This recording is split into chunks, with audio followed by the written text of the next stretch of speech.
Hello, everybody. I am the Zoo Boy, Michael. Welcome to episode 1 of the Yap of Us, where we talk about HBO's The Last of Us with some friends. So, as I said, I am Michael, the Zoo Boy. Tangy, why don't you introduce yourself? My name is Austin, also known as Tangy Fungus within certain fun communities. I love The Last of Us, and I'm really excited for season 2 to get started. Awesome. Dr. Forgon? Yeah, Dr. Forgon, Tyler, also love The Last of Us as well. All-time great games for me, both of them, and could not be more excited for the new season. Oh, yeah. Tyler, the second Tyler? What's up? Yeah, so second Tyler or T-Max swag in the comments if you all have seen me. And yeah, same here. I love The Last of Us. I am what you would call a Naughty Dog glazer. I love everything that they do. I love that. And I love the show. So yeah, I'm excited to talk about it. And Jacob. Hey, how's it going, everybody? Huge fan of The Last of Us. Got my Firefly t-shirt on. I've speed ran through the first video game and have done it probably about 4 times. Love the TV show, so just super happy to be here and super stoked for the upcoming season of The Last of Us 2. Awesome. And Jacob and, of course, Tyler and Austin have been guests on Figure Ball before, which is a show that I do about action figures. And T-Mac has been in the comments. So we're all familiar with each other. So this should be a lot of fun. But yeah, so next week, Tuesday, week from today, we have... Ooh, sorry. That's my bad. On Sunday, we have The Last of Us airing. Tuesday is when this show will be airing. So less than a week now. I'm pretty excited. But this episode is more about talking about the first season, what we think will happen in the second season, without going into spoilers, because all of us here have played both games and are big fans. And I know that's something that me and Tangy and Dr. Forgon have talked about a bit. This game is hated by a few people, but it's a lot of fun to meet someone who doesn't hate it. So I love that, you know, we have the 5 of us right now, just all huge fans. So I'm very excited. I don't know if you guys plan to watch it with people. I think, Austin, you're watching it with your girlfriend. Tyler, you're watching it with your father, right? Oh yeah, and he played the first one and loved it, and he loved the season 1, but he never played 2. So he has no idea. I love to see that, and how good this is about to be. And Tyler and Jacob, are you guys watching it alone or with someone? I'm gonna probably watch it with some family, probably my mom, and because she likes it. She knows how much I enjoyed the game, and so she likes the story a lot, and so she'll check it out. My aunt's probably gonna watch it too. She likes it, and I've turned her on to The Last of Us. Cool. T-Mac? And yes, same. I guess I'll be watching it by myself, but my dad's actually watching it right now for the first time. So oh, cool. And my sister watched it when it came out, so we talked a lot about it, and she really liked it. So nice. Awesome.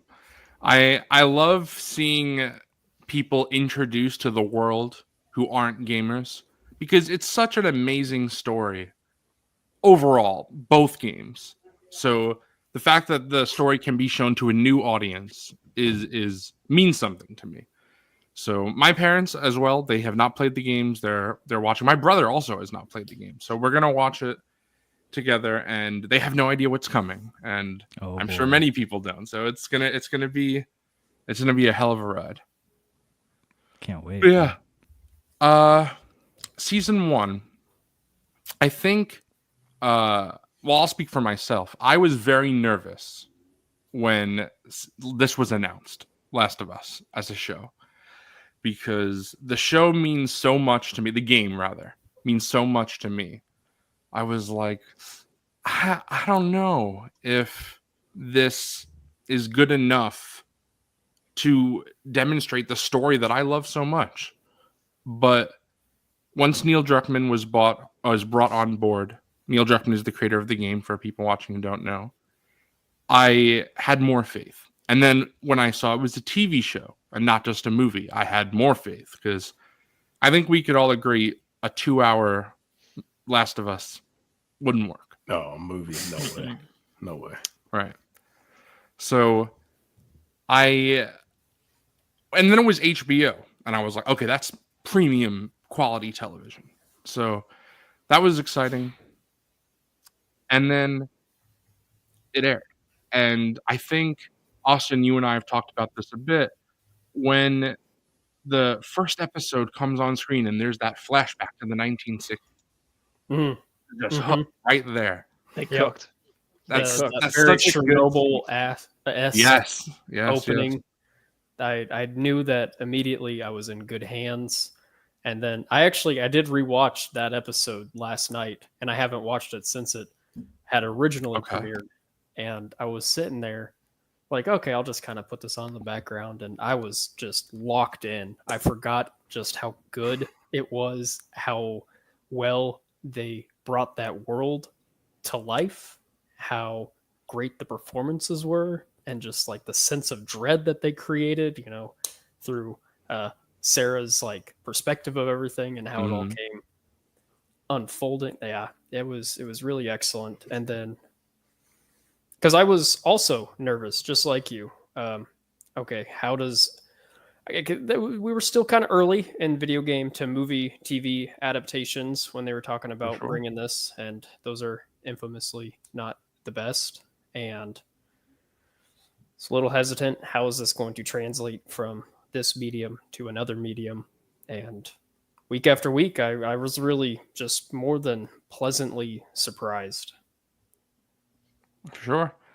And I think that's something that, as the show went on, I know you've talked about a bit that you've been a little reserved, and there were some things later on in the first season that you were like, okay, it didn't go so well. But I enjoy how the moments on screen, Jesus, I can't speak. The moments on screen that I already knew still made me feel something. Right. When he's holding Sarah, I was like, oh my God, I got to stop watching this poor girl die. Yes. I will say right off the bat, this stream will have spoilers for season 1 and the game, but we will not spoil season 2. So we won't talk about Last of Us Part 2. There's that story. But in season 1, I don't know about the rest of you guys, but what really hit me is Henry and Sam's deaths. Oh my God. Yeah. I knew that was coming the whole episode. Obviously, I know. And it was like hurt. The change that they made to it, of like sitting in that moment, them burying them. Mm-hmm. Yeah. And also in the show, I don't remember, but Ellie knows he's infected, right? Isn't that like the change? He like knows he got bit. Isn't that the difference? Well, I think that, he always knew, obviously, but she doesn't know right in the game. And then in the show, he reveals the bite, and she tries to put her own blood on it, which is really cool. Oh yeah. Yeah, because you see that Ellie is just, at this point, she's just innocent, and she wants to help as much as she can, and obviously it doesn't work. But that's something that I just think it just shows the type of person that Ellie is. And it's just even more heartbreaking because, unfortunately, I can't remember the actors' names, if any of you guys know, but the actors who played Henry and Sam, I think they did a fantastic job. Mm-hmm. Yeah. I think for me, also had that same sense of nervousness because video game adaptations are just notoriously terrible. It's either terrible but good because it's corny, or just straight terrible. So, but I always thought this would make a good TV show, and after the first episode, I was like, okay, this is definitely going to be good, and it's going to be it's going to do the game justice. But I believe it was episode 3, the Bill episode. That is that's the episode where I watched it. I looked at my dad, and we were both like, not only is this doing the game justice, but this is actually like a damn good TV show, just overall in general. So even if you didn't play the game, you would love it. And, Absolutely. Yeah, Yeah, you after guys, episode 3, it's I so was like, good. yeah, It's so this good. is great. Yeah, because so much what makes the game special is like you spending so much time with them and the moment to moment gameplay of picking up notes and like looking at the world and kind of getting clues of what happened in every place that you go through. But so I was like y'all, like I was pretty worried at first, like how can you translate this really? But I think like what Dr. Forgon just said, like when you watch episode 3, it's like yeah, like they get it, they know what they're doing. And it was such a contrast from those of you who didn't play the game. That's not how it went down. What went down, because we can talk about it season 1, what went down was they were escaping from a bunch of runners and they climb over a fence into a house, and Joel and Bill are arguing, and Bill sees Frank, his partner. So huge contrast, way different. It's night and day compared to the TV show, and I think that they executed it so well. And man, that episode made me tear up, and I've rewatched it a bunch of times. It's just phenomenal. So Yeah, Jeevan is just like a removed thing from the show. It's just like a really solid beginning, middle, and end episode of TV. Like it's just so solid. Just that story, that alone, that episode is one of the best episodes of TV I think I've ever seen, just in general. I agree. It's up there, Mount Rushmore episodes. Yeah. yeah. And I think, seems like we all agree on that. That episode being starkly different from the games just shows that they don't necessarily have to be a slave to the original source material as long as the spirit is there. And there are important things where I wouldn't want them to change. So I don't know if any of you guys have listened to the Last of Us podcast hosted by Troy Baker with Craig and Neil. But in that podcast, Craig talks about how he wasn't sure if he wanted to kill off Henry and Sam. He didn't know if he wanted to go that route. And he decided eventually, yes, we'll follow the game. And I think that was a smart choice. But with Bill and Frank, obviously it's a different way. And I think that's fine because every character that Joel and Ellie meet in the game, and therefore the show, are cautious things on what Joel could become. Parts of Joel. That's how I see it anyway. So Bill in the game is what Joel could be if he doesn't have that connection with Ellie. Because he loses Tess, and then he doesn't have anybody. So I always thought that was a cautionary tale. And then you see in the show, obviously it's a different universe, the show and the game, but Bill wasn't always like that. And Bill actually, he had a sweet part of him. And obviously we do miss out on some fun moments, like Ellie and Bill's interactions are some of my favorite in the game. The magazine. I love that. Yeah. Right. And there's fun moments there. I like when Ellie hits him with the pipe. One of my favorite little scenes in the game is when Bill's like, Joel needs a car. All right. And that whole interaction, it's a shame to not see it in the show, but it was replaced with something that I feel personally is better. It's one of the few things I think the show did better. And not shitting on the show, because I think the show is fantastic. It's just, I think generally speaking, I rarely would view an adaptation as better than the original, unless it really just hits so much stuff that just surpasses it. So overall, I do like the game more than the show. Do any of you guys disagree with that? Oh, no. No. I do, like you, think that some of the changes here and there end up being better. I don't know, like, better overall or just better for TV. Right. Probably mostly better for TV, except for this episode. I think this was better. We'll probably come back to it, but I think overall, when it comes to the show, the things that I liked the most about it were the things that they changed. So I wasn't directly comparing it to the game. I also wanted to add, I remember when episode 3 came out, and there was definitely a little section, a little pocket of people that were like really disappointed that they changed it, or the Bill and Frank story for the show, and their main complaint was the banter.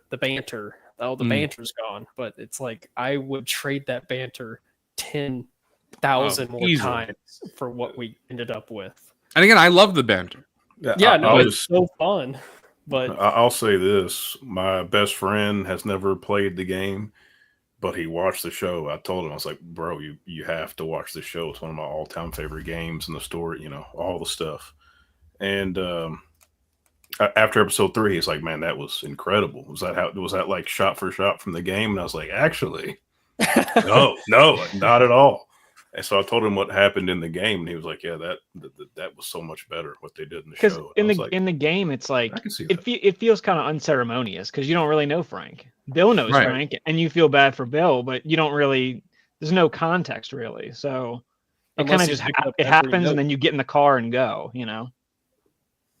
And I could sympathize with people who miss out on that, or they just regret that they didn't get to see some of the stuff they wanted from the game. But for me, because I rarely would view an adaptation better than the original, I don't want it to be the same exact beat for beat, because it'll just pale in comparison. So what's the point? Yeah. Television is a different medium than video games, fundamentally.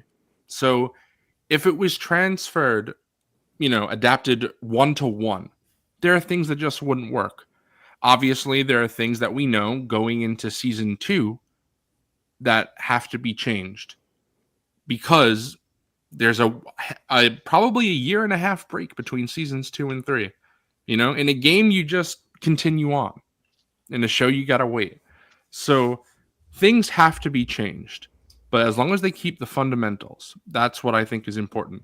I don't want to go too heavily into other, game adaptations, but obviously I know all you guys are Naughty Dog fans. Have you all seen the Uncharted film? Yep. Technically, I haven't seen it, but I was tattooing someone who was like watching it on their phone, so I listened to it. Yeah. Okay. And I know what Mark Wahlberg looks like, and I know what Tom Holland looks like. Right. And I was able to kind of like visualize it while I was working. So, okay, that's cool. Yeah, I didn't watch it. T-Mac's a Naughty Dog glazer, and I am to an extent, but I personally don't like Uncharted that much, so I just skipped the whole thing. I will say I love Uncharted, but out of their 4 franchises, I think it's my least favorite. Ooh, wow. But that's not like any like indicator of the quality. They're fantastic. I mean, they're great. It's just like I grew up with Crash Bandicoot, so the nostalgia. And in the PS2 generation, when you're a kid, you're not getting a ton of games. You're getting games at birthdays and Christmases. So throughout the year, I must have replayed the Jack trilogy like 20 times. I just replay them constantly. So in the PS3, I got so late because it was so expensive when it first came out. So I was late to Uncharted as compared to everything else that they've made. So that's fair. I love Uncharted. It's probably my second favorite video game franchise after Last of Us. Wow. So I'm a huge fan, but the movie, it's fine for what it is. But the more I try to put it as an adaptation, I'm like, it's out of order. Really. The story's out of order. Right. They take stuff from 3, because 3 goes into Nathan's like backstory and whatnot. So they put that in the movie, and then they kind of just push like other things together. So it's not even that it's really bad. It's just sort of like, why'd you do it this way? Yes. And that's something that, it's its own thing. It's not really a strict, adaptation of the actual story, because even when Last of Us changes things, the story of Joel and Ellie, that's not what's changed. So I think that's important to have that spirit of, and that's why, again, I don't want to get into spoilers for season 2, but we all know what the story of season 2 is. There are things that people have suggested, I'm sure some of you guys have read online, of what they can do for season 2 to keep a similar dynamic from the first game. But that fundamentally changes what we love about the second game. And then it's just not that anymore. It's some Frankenstein version of itself. So I like the way they do it. I trust both Neil Druckmann and Craig Mazin to adapt it while changing things. And they said as much that that things will be changed, but it won't be, you know, I don't think in the middle of the game Ellie's going to take out an AK-47 and start gunning down a bunch of people. I don't. Bro, It doesn't seem very But Last of Us to me. no matter what, I I agree definitely with you. think it'll be like quality. Right. Quality television for sure. When they first announced they were doing a season 2, which I figured they would, my first thought was like, I hope they do it shot for shot from the game. Yeah, just same. go shot for shot. And then the longer it took and the more I thought about it, I was like, they can't go shot for shot, but because that won't work. But Right. yeah, I agree. I think they'll handle it well. And when we get to the end of the whole story, season 3 and all that, I think everybody who likes the games will be pretty satisfied, I think. Yes. The embargo for reviews dropped yesterday. Yesterday. And I've been reading some reviews and a criticism. A lot of people say it didn't detract overall from the show. Some people said it did. But overall, a lot of people have said that the thing they don't like is how it feels like half a story. But it is. So that's understandable. And obviously, you know, playing the game, you guys know there are characters that are introduced in the first half that are essentially plot devices. They don't have characterization until we get to the second half. And then you start to see who these people are. And I think that that's something that might show only watchers might struggle with because they'd view these people as, you know, shallow nothing. But just wait and see. Well, because it's TV and not a video game, I would expect them to maybe cut some of the action scenes to give those characters more time to breathe. Sure. Kind of like they did in season 1. And that was a complaint that I saw some people had about season 1. I think there's under 5 clicker scenes, I think, in the first. The violence is very toned down in the first. Yeah. See, I don't know if toned down is the word, but it's like presented in like a more palatable way, I guess. It's like every time that there is violence, it's important and meaningful. Yeah. You can't have it all the time. You know, you can't take every action scene from the game and put it in the show or the movie. You know, it's kind of pointless.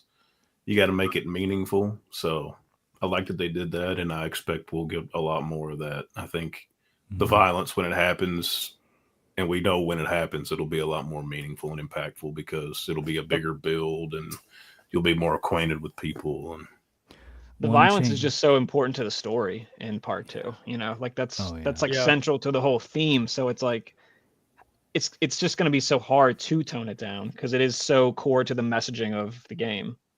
Yeah. The first game is the game about love, and the second game is the game about hate. it's very true.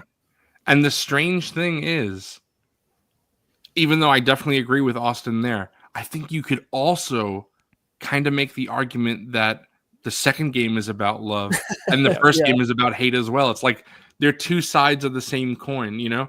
I'm sure you guys have heard this expression, but there's an expression, I forget exactly how it goes, but it's something like you can't truly hate someone unless you've loved them first.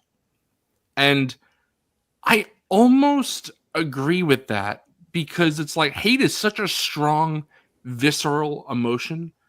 There has to be a basis there for you to truly despise, you know? Or, you know, obviously if there's something so extreme, then I can understand. But generally speaking, you know, people that I dislike. I wouldn't say I hate them. Hate is such a strong emotion. I do really like Germ's comment here about the threat of the zombies because I'm a little bit in the boat of there wasn't enough like zombie and violence in the first season. It didn't like kill the show for me at all. I just think I was expecting a little bit more than maybe what we got. Even in simple like establishing shots or transition, like when they're traveling, you know, maybe just some kind of like out in the wild walking around or something, just an ever-present threat. Yeah. Whereas there are sections of the show where I feel like I start to forget that this is like a post-apocalyptic set story. But Right. Yeah, that's a good observation, because it does kind of feel like there aren't as many as like what there should be at times. I guess is a good way to say it. So And I yeah. think Because, like, one big sorry, go ahead. change. Thank you. Sorry about that. I think one big change there is the difference between in the game. For those of you who don't know, there are spores, and in the show there are more of those tendrils that kind of like reach out and stuff. And sometimes they can be like bone dry, like Joel says, or sometimes they can be like in the courthouse where Tess met her demise. They can be active. So I think that's one really big difference that they had to kind of like play with and really figure out. Oh, okay. That's a good observation. And then another thing about like the cycle of violence and stuff that they did that I really enjoyed was when in the game there's a section where Joel and Ellie get separated, and after Joel escapes this underground like cellar, he gets almost drowned by a like one of the hunters, one of the people like that are survivors in the video game. And Ellie takes the gun that Joel dropped in the water and shoots this dude point blank in the face. Now, in the show, what happened was Ellie accidentally shoots this dude in the back, and she paralyzes him. And Joel tells her to go and like hide, while Joel finishes him off. So I think that was one also really good thing that they did, just because it would have killed Ellie's innocence too early in the show if she would have just shot some dude in the face, like shot for shot from the video game. So I think that was good with how they did that. Is there anything from the first game that you guys were disappointed didn't make it into the show? I don't know how they would do it, but I really loved the bloater in the school segment of the game. Sure. But that is such a video game like boss Right. fight. Very gamey. Yeah. I wouldn't say I was disappointed at anything they left out, but I was happy to see they included, at least I think they did, if I'm remembering correctly, but they included like the giraffe or whatever when they come up to it. And I always loved that part in the game. I played it 1,000 times. I think that's pretty important. Yeah, you get to see the giraffe and all that. So I will say, I never played the DLC for the first one. Oh, right. I remember you telling me. So for me, I'm glad that we got that entire episode. That was just the DLC story. Right. So I could figure out what, of course I read what happened and all that, but yeah, I was glad to get that. So that is something that, I can't really talk about this, and none of us really can, unless you guys have firsthand experience from someone about the pacing of that, because my dad specifically, I know even though he enjoyed that episode, he felt like it just took him out of that was an intense part of the game and the show. And then all of a sudden there's a flashback to Ellie's story. Yeah. And I don't want to give too much away, but there are points of that in part 2. So I can see that also being a criticism for people who haven't played the game, where they're like, oh, well, I'm following this story. And then for a whole episode, oh, wow, now we're just back into, years earlier. I did think it was weirdly timed, I guess, and like placed in the run, but I'm glad we got it. Maybe they could have done it. You could say the DLC is kind of weirdly timed, because you finish the game and then you play that, and it's a similar thing. It's just kind of like in the show, the only way you could pace that out right is if you put that as the first episode, and you're not going to and that doesn't, you're not going to do that. You can't do that. That's why I never played it, because I was like, I don't really understand the point of this. So, but I'm glad that it was in there, because I thought it was a really good episode. It's just strange, I guess. Yeah, I don't want to sound like a fence sitter, but I can see it from like both angles, because standalone flashback episodes about a specific character aren't anything new to television, right? Of course. But on the other hand, that story makes sense for a DLC removed from the pacing of this other story that you can only kind of organically get in a video game, because you Yes. finish the game and now you can go play this optionally. No one's forcing you to go play that. Whereas the show, you hit press. Oh, this is what we have to watch now. Like right at the tail end of the pacing, where everything's supposed to be climaxing. So it's I don't know how you tackle that, because I do think it is a very important piece of her character, especially for a television show. But I don't know. That's How do you why I feel? don't write TV.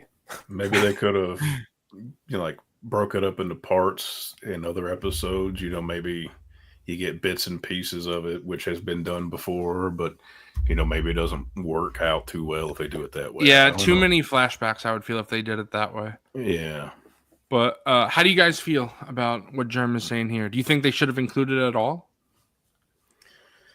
For me, I liked it because I wanted to see it because I never played it, but I don't know. I could agree with the argument if they should have just not put it either. So I do really like that it's there overall. I do think it's really, especially for television, like just fleshing her out as a character. Rewatching the first 2 episodes last night, she does have that moment where she's talking to Tess. Ellie is talking to Tess, and Tess like asks her, "Is anyone gonna come looking for you?" And Ellie very clearly like brushes that question off. And so there was a clear setup for what was that about? Well, what was that moment? So coming back to it eventually, I just don't know if that was the right time or place to put it. And I understand why they did it that way, because I know Dr. Forgon, you said you haven't played it, but that point in the game, they it's exactly like it is in the show, where they frame it as it's happening while Joel is injured, because there's the gameplay that's at least fighting off hunters, protecting Joel, but then there's also, it goes back to Ellie with Riley, and maybe they could have cut that part entirely and maybe have done it in the beginning, because something that the show does really well, that the game, just by nature of being a game, that it really can't do, is that Ellie is the main character of The Last of Us. It's not Joel. Joel's the protagonist, but he's not the main character. And there are times in the game where you see Joel's perspective, when honestly I feel like it should have been Ellie's perspective, and then the show does that. And the perfect example for me is when Henry kills himself, the camera cuts to Joel, not in the show. In the show, the camera cuts to Ellie. And I feel like Ellie's reaction is more important than Joel's reaction at the time. So I agree with you. That is something that's a benefit of a show, how a game, they must follow the protagonist. You play as Joel, except for that small portion of the game. So it has to follow Joel. It's a TV show, not so much. Austin, I know we've talked about how that, I think it was the second episode or third, I forget. No, the third was Bill. So it was the second episode, right? Where they had that whole thing with the scientist. The doctor, yes. right? That cold open. Yeah, the cold open. That's what sorry to interrupt. I'm so upset that they got rid of those. Like after those 2 episodes. Oh yeah, it was just the first 2. The flashback and then the scientist. That really was just such a strong tone setter for each of the episodes. It just started it off with so much dread. But yeah, go ahead. I remember thinking they were going to do it every episode. Same. Yeah, same. I remember thinking that. Right. It really built the world too. Yeah. Right. Because it would show like what else was going on like everywhere else. It was cool. Yeah, it was a neat perspective that you don't get in the game. Because that's what I was gonna say. Because like even in the game, you don't really get that. It's very contained to, Joel and Ellie and everything in their atmosphere. But I mean, there's other countries, there's other things that would be going on in the rest of the world, and some of that's kind of alluded to in the game, but it's never really shown. So it's cool that they did that. Yeah, for sure. And I think that the most important thing for that is exactly what Austin just said. It sets the tone. Just shows, I love that first scene. I know we talked about it before, but just how everybody's laughing. And then he's like, no, there's no cure. There's nothing we can do. You can't even make a cure. Yeah. And then it cuts to the audience, and you just see no one is laughing anymore. Yeah. And then it's silent, and then it just cuts. It's tension. Right. Yeah. And the host is just, I think he's like, we'll be back. And what else can you do? Right. Because that just sets up such a thing that this is, the world is gone. And that's why, yes, episode 1, Germ.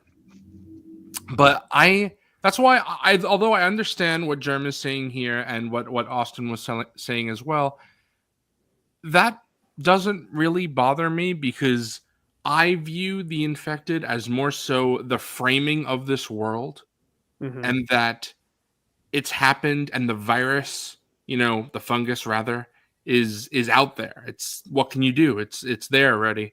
So it's not as important to me. It's like how Joel's choice at the end, which we could talk about for sure. I don't think it matters if it would have worked. People like to talk about that all the time. They're like, well, how could the Fireflies distributed the cure, blah, blah, blah. That doesn't matter to me. I think what matters is, does Joel believe it could have worked? And he weighs that against saving Ellie. And I think he does. I just don't think he cares. He doesn't. He only cares about Ellie.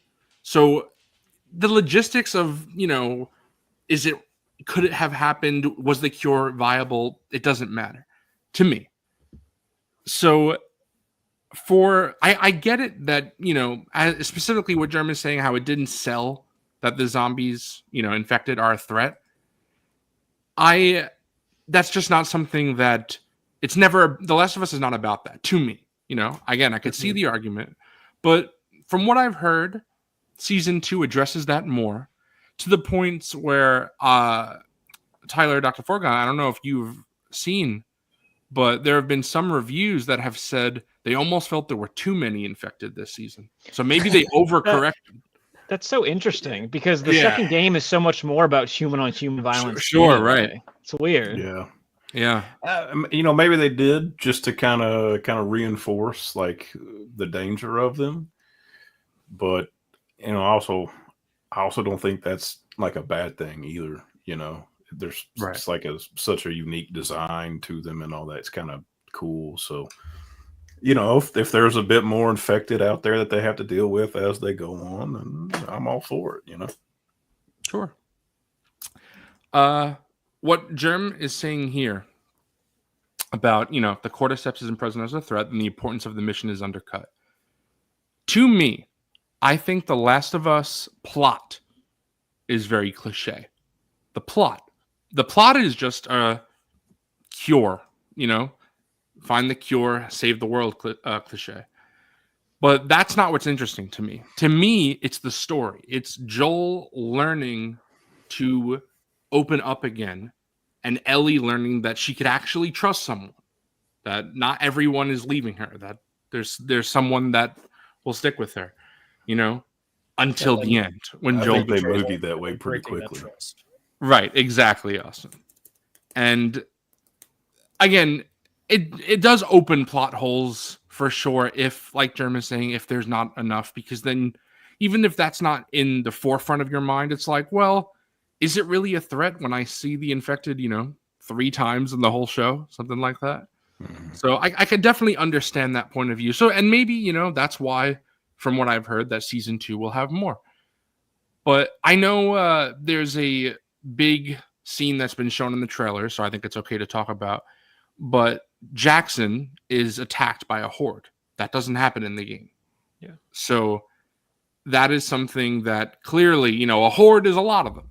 So that I'm sure that will have lots of infected moments. I don't know if you guys have seen all the trailers, but there's a scene with Tommy with the flamethrower.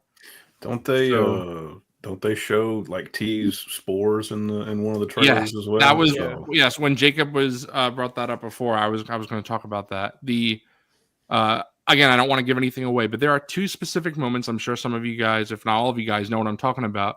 in part 2 where spores kind of need to be present. It's a big deal, yeah. There are And two when they said that they moments- weren't doing them in season 1, their excuse was it was too video gamey. I was like, but how are you going to do There's no way around that. Yeah. this later?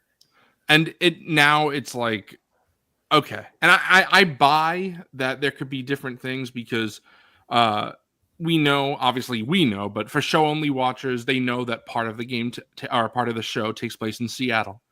Seattle, I could totally buy. It's so far away from Jackson that, there are different ways that the Different cordyceps strands or evolve. something. Right, something like Yeah, that. Seattle's a much moister place. Yeah, so you could say there's spores here. Yeah, you could use that I'm fine with as a that. way to do it. Yeah. And obviously, I don't know if that's what they're going to do. Maybe they'll just say cordyceps evolved and there's spores everywhere now. But I wouldn't be surprised if they isolate that to Seattle. And I say, remember always thinking, like, climate. when season 1 came out, before they did the podcast and kind of talked about why they didn't do spores, Mhm. at the time I was just like, they just don't want to put a mask on Pedro Pascal's face. Yeah. Right. Like, There's probably some truth to that. I'm though. sure. I mean, I'm sure there's some truth to that. If their excuse is that it's too video gamey, but then they include like the fungus like vines that you step on that alert them like across the city. you're like a hive mind or whatever. Yeah, like Right. And maybe And that's why there's real quick. Maybe that's why there's some more infected this time around to kind of get Sure. Pedro in some more Mhm. action scenes. And- I think that's kind of what Jeremy's saying here as well. And I feel like, Austin, this is something you and I have talked about a bit with the MCU. I hate this- those helmets, bro. yeah. The secret identity in the MCU is kind of gone. It's like just Spider-Man. Nobody else has a secret identity anymore. Everyone knows Tony Stark is Iron Man. Everyone knows that, Steve Rogers is Captain America, stuff like Cap was that. putting on that baseball cap. Yeah. glasses. right. And, that's just the way that, the MCU is nowadays, even, for the past 10 or so years. So I get that. And it makes sense, right? Like, as much as or I guess I'll speak for myself, I don't like it. I can understand that HBO would want their well-paid stars to Yeah, they're paying for physically- Pedro. They're gonna put Pedro Right. on screen. Yeah. right. So I understand, but I think that the spores are a good addition because if we're talking about something that I didn't like about the show, or I thought was a little strange, it's the whole thing with Tess with the weird kiss. Oh, the tongue thing? Yeah. Yes, Yeah. that was strange. I didn't know what the deal with that was. So I was like, hey, what are we doing here? right. And that was just not. I really like the actress who plays Tess in the show, but They improved her character, I think, in the show. In the show, Sure. in the game, I think she's more of like a plot device for Joel and Ellie to just kind of end up alone, right. move those characters forward. But in the show, they did a solid job at giving her her own motivations and having a little bit more agency within like the first couple episodes. But I've always said the beginning of the first game, like once you get past the Joel and Sarah part, like that is kind of like the most boring part of the game until you get with Ellie. It is kind of just like get through it. So I kind of agree. Or like fighting Robert and all it's that. the tutorial. It's like you're going after Right. Robert. It's like, oh, we're smugglers, and it's just like it is kind of the most drab part of a game that's so good, like. And they cut a lot of that out, like in the show when you see Robert, he's dead already. They're all dead. Yeah. Robert's whole little group. Again, Yes, cutting you down didn't the like combat. this. Bah, bah, bah. Yeah. Which I don't know.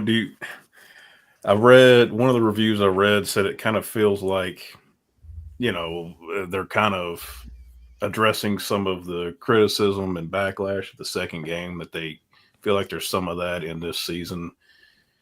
Or are you As long as expecting they to don't- see some of that? Or are you happy that they're They don't going to go do some too of that? hard. Because Yeah, I Austin agree. and I have talked about this a bit, and I just Yeah, don't want yeah, there to be you an too. overcorrection. Yeah, you two know where I kind of my worries for season 2. Yeah. You know what 100%. the problem is, like when you're making a show like this, like they're trying to adapt the most, I don't even want to say divisive, one of the most divisive games, but one of the most like misrepresented and misunderstood. Like it's a game that I don't know if y'all remember this, but before it came out, it all got leaked online. Right. Yes, that was a huge problem. was And like people saw fake scenes out of context. People saw parts later in the game.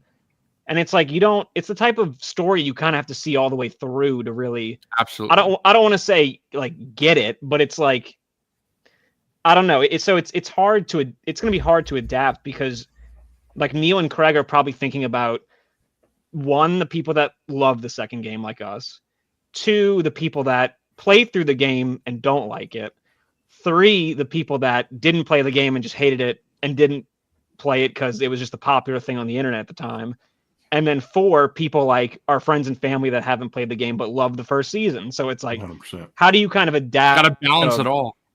How do you balance such a misrepresented story that people already kind of have in their mind what they think about it? It's tough. I don't know how you do it. It's not really fair. Yeah, before I played the second one, I didn't play the second one until I got a PS5 because I didn't have a PS4. So I avoided everything that happens and didn't get it spoiled. I just always heard it's shit. It's shit. It's shit. It's shit. So, and then I play it. It makes me so angry. And then I play it. And I was like, it to this day like bothers me. I at some point, maybe after the show airs, I'd love to do a deep dive into the game. In fact, that might be our final episode of this.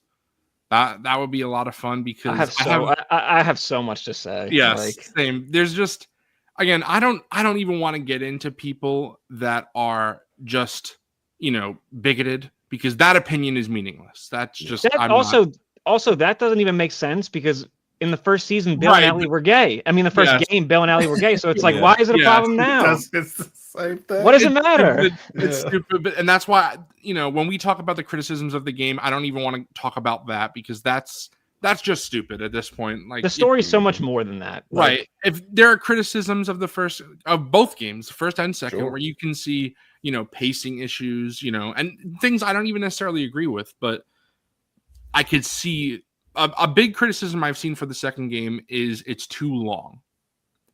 And I disagree, but I get it. I understand that point. I don't think I've ever played a linear game that's as long as The Last of Us Part 2. I think it's about 30 hours. I think it's 27, something like that. When I just replayed it, I platinumed it, and it took me about 34 hours. Yeah. So it's a long game. And you normally don't see a linear game like that. Unless you don't sleep, you can't beat Last of Us 2 in one sit. Which is why I'm glad they're splitting it into at least 2 seasons because I was like, I don't know how they're going to do it all in one. I was worried, are we going to do season 1, game 1, season 2, game 2? I'm like, it just can't. They're going to cut a lot, Right, so. Season 2 cannot work in a one season thing unless it's like 20 episodes, right? And that's just not something that not only HBO doesn't do, but just I don't think not anymore unless it's a sitcom. I think what is Daredevil like 13 episodes, and even that isn't like that's like unheard. That's longer for a Disney Plus show. Yeah, for a Disney Plus show, especially I think because most of the Marvel stuff has been like 6 to 9. Right. So for Last of Us to get like a 15 episode season, it just wouldn't happen. Oh God. So I do kind of wish that they filmed seasons 2 and 3 back to back, so they could just release them quickly. That's another thing. HBO wouldn't do that as well. That's another thing I think about. Like, how does Neil even have the time to do all the shit that he does? It's crazy.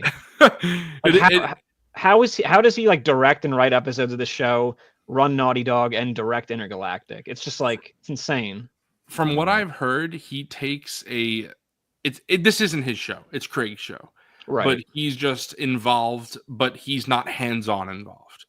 So I read I watched an interview with him where he talked about how he, of course, met with all the actors and was part of the casting process and everything. But then after that was done, he wasn't really involved with anything having to do with, Pedro Pascal, Bella Ramsey, Caitlin Dever, Isabel Merced, any of them.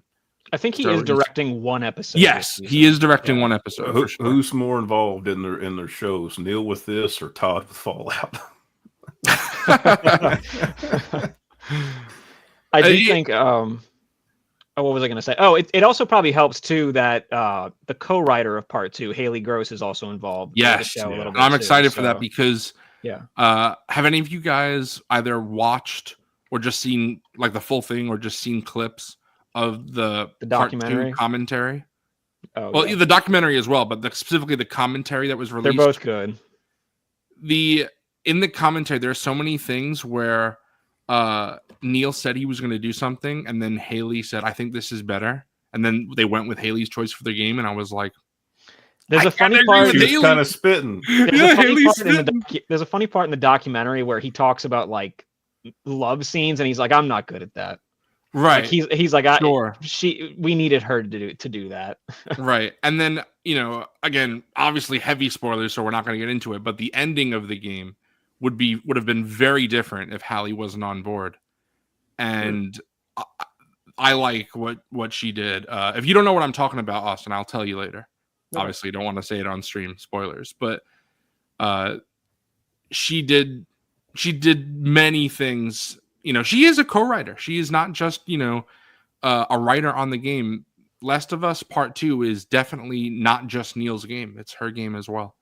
So I was very excited when they brought her back for the show, because she's also worked with HBO before. She was a writer on Westworld. Right. Yeah.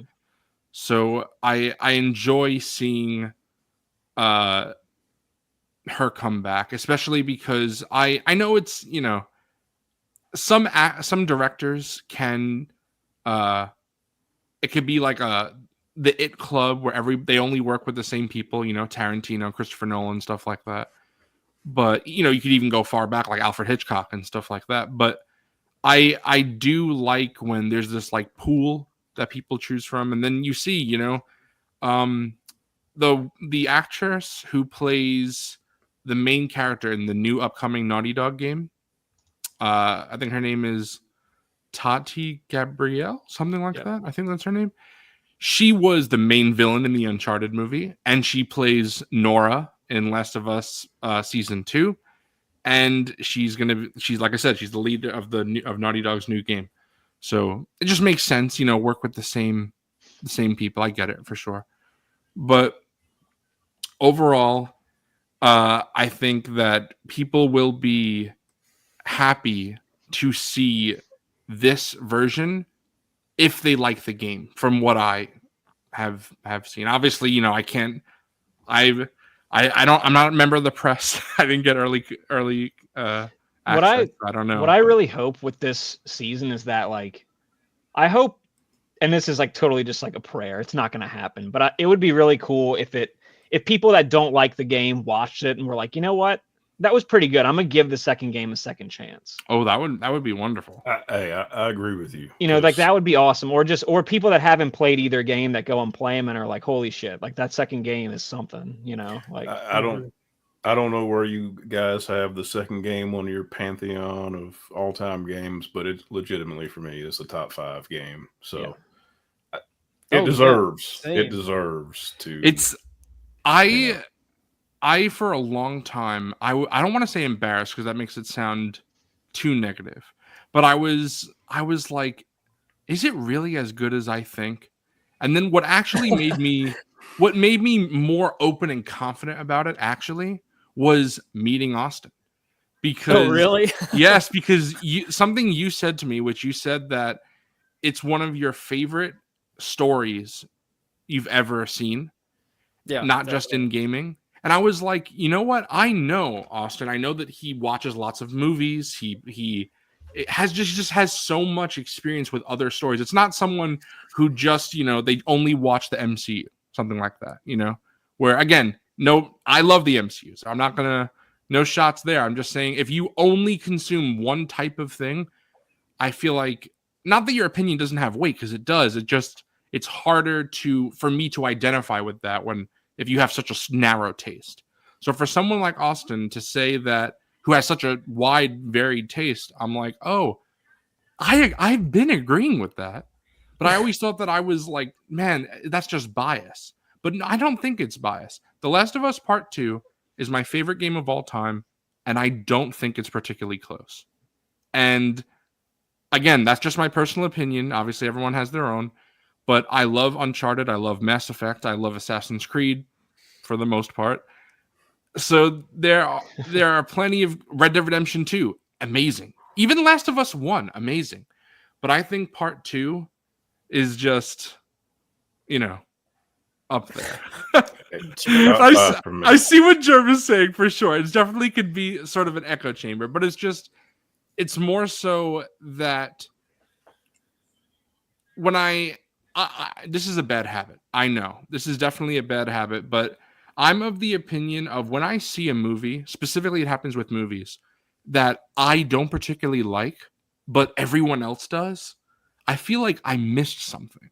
Yeah. I feel like there's a problem with me.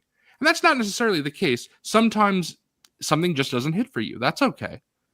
But specifically, there's a movie called Blood Simple. I don't know if any of you guys know that film. That is pretty highly well received. And I just didn't like it. And it just didn't, it's not my thing. And for a long time, I was like, there's got to be something with me because everybody loves this movie. And then I came to the conclusion eventually that not necessarily the case. Sometimes people just don't like certain things. I've never liked Skyrim. That's one of the most loved games of all time. It's just not my thing. Yeah, sometimes you just don't like it. But recently, for me, Poor Things. People love Poor Things. Yes, I love Poor Things. I was to me, I'm like, said you didn't this like is not good to me. So right. I mean, Zoo, I get it. Like, I remember when part 2 came out and playing it and kind of delving more into a lot of the controversies and opinions afterwards. And I felt like I was just losing my mind. I'm like, I don't. Right. I was like, why? I don't get what people like see so poorly about this game. In a weird way, not to bring it up. I was a lover of The Last Jedi. And so when Last of Us Part 2 came out, and when Last of Us Part 2 came out, I remember just being like, I can't mentally handle this again. Like people have such brain rot attached to this thing that I love that I just have to detach myself from it. Sure. Right. But it still bothers me. Like when you can go on Twitter and just like read anything about just search Last of Us Part 2 and just read through the things people say. And it's just nonsense. Like, and in my opinion, like, obviously I don't, I wouldn't say that you should never, kind of like what Jerman's saying here, you shouldn't force yourself to like something. Obviously everyone has different taste. If Drive is one of my favorite movies of all time. I know many people who hate that movie. That's if you don't like that movie, that's okay. But doesn't mean that you're stupid or whatever. But for yes, Phil, it is a Last of Us is a Max or HBO original. So kind of what T-Mac Tyler was saying. I avoided all of the spoilers because I wanted to play Last of Us Part 2. Right. And so all the controversy, I was like aware of it, but I didn't want to know what it was.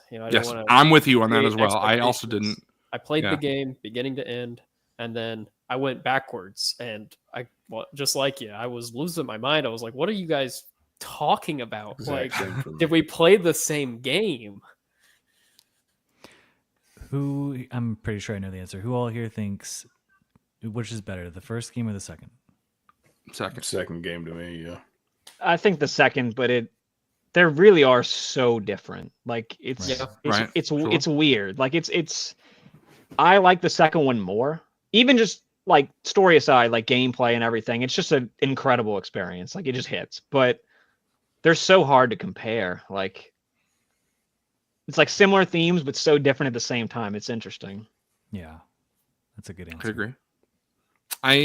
I also think that if the other way isn't wrong either. Very good friend of mine, Psycho Emerald. I'm sure we all know him. He loves both games, but he prefers the first. I don't think he's wrong. You know what I'll say? Like Joel is probably my favorite, one of my favorite video game characters of all time. But it's like I still kind of prefer the second one. It's so weird. I don't know. Right. I would say that most, maybe not most, but a decent amount of the characters in Last of Us would be on my list of favorite characters of all time. There's so many of them that are so well written. So I do really like that. But to go back to what we were saying before, I think that when we look at the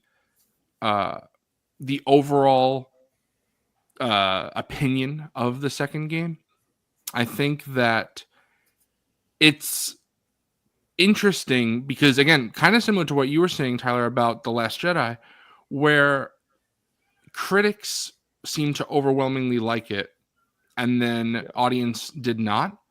However, even more so, I feel, than The Last Jedi, because a lot of people, like to use Rotten Tomatoes, and I don't necessarily like to use that because I'm sure we all know, but if something is a 93% or something on Rotten Tomatoes, it doesn't mean everyone thinks it's a 9.3. It just means 93% of critics. It's also people like people that are fans that leave reviews on Rotten Tomatoes, like they're kind of in a bubble. It's not really like reality. It's like someone like my parents, for example, they love The Last Jedi. They're not even aware of the controversies. They know nothing about it. You know what I mean? Like, and they're just regular people. So my mom is just like that. My dad is aware of the controversy. He sees it online as well. But my mom loves The Last Jedi, and I don't think she even knows that people don't. So it's just my parents like are the same way, dude. They love all the sequels. They don't care. It's good Star Wars. My mom also loves Rise of Skywalker. I feel it's so weird because I feel like if you like, how do you like both? I feel like one of them, one or the other, because they go against each other. But I mean, great for my mom. Man. But I feel that it's interesting because maybe you guys have seen differently. Correct me if I'm wrong. But I think for The Last Jedi, what I mainly see is people saying it's good, critics, and then audience members saying it's awful. But then for Last of Us, I feel like it's different because I see people saying it's bad, but also people saying it's great, like how all 5 of us feel. And then critically, it's not that people say it's just good. People say it's incredible. It's won awards, Game of the Year awards. It's won awards for best narrative. There are still people today, 5 years after the game came out, that say it's the best narrative in all of gaming. And again, that doesn't mean it's the best game. It all depends what you want out of it. For me, that's what matters. But for other people, I think they might be spitting, bro, when they sure. But I would argue that game-wise, Red Dead Redemption 2 is probably a better game. It's just that for me personally, I would say the narrative is what I care about the most. And again, I believe the narrative in Red Dead Redemption 2 to be excellent. But I would still place something like Last of Us higher. It's hard. I don't know. For me personally, it's hard for me to say which one I like better. Sure. Those two are both top 5 for me. Yes, so and it's also this is something that I'd love to hear all of your opinions on, because when I play a decent amount of games, and this thing that I always struggle with, especially in an RPG like Skyrim, or even an RPG that I love like Mass Effect, it feels like, hello, I'm going to take this quest from you. Okay, thank you. Work. Now I'm going to go over here. Like, it's that too, but I'm talking specifically about the dialogue, how it's not how human beings talk. Yeah. And I love Quentin Tarantino movies. Fantastic. It's not really a criticism. But people in Quentin Tarantino movies don't talk like human beings. However, I think it works for what he's trying to do, and the dialogue is so well written. Yes, it's stylish. Kind of like a Wes Anderson movie. Like normal people don't talk like that. People don't act like they do in a Wes Anderson movie. Right. But I think that, if any of you guys have seen The Sopranos, especially me being an Italian American, that is how people talk. It feels so real to me. Yeah. And again, not saying Tarantino is bad. Of course, I love Tarantino, but it's just showing the, this is the interactions that people do. So Last of Us, Uncharted, that's something Naughty Dog, I think, has perfected, where there are just little tiny things where people will react like a normal person. The thing I brought up before where Bill's like, Joel needs a car. Of course. Like, or Joel says, Bill, can we just get on with it? And Bill's like, all right, Joel, let's get on with it. Like that, the mocking of Joel, that doesn't happen in some sort of RPG type thing where the player is the avatar. And again, no shame to those type of games. My brother, that's his jam. He loves those type of games. But to me, I don't want to play something where, or I shouldn't say I don't want to play it because I do like some of those type of games, but I don't love the type of games where you, the player, is the avatar for the main character, essentially. That's why I don't know if you guys feel this way, if you've ever talked to someone about a video game that you're playing. But if I'm ever talking about Assassin's Creed, perfect. I was just playing Assassin's Creed Shadow. I was talking to my dad recently, and I was like, oh, I did this, I did that, blah, blah, blah. If I'm talking about Last of Us, I don't do that. And I don't even think about it. But I'll say, so Ellie did this, Joel did this. I don't put myself in the shoes of the character because I feel like I'm witnessing an experience. I'm not the active person doing it. I'm just letting the story. The game is a lot more cinematic, right? Than other games, I think some of my friends criticize it for that because they aren't. They feel like they aren't playing. Right. That's definitely criticism I've seen watching it. Yeah. But I like movies more than I like video games. So I agree.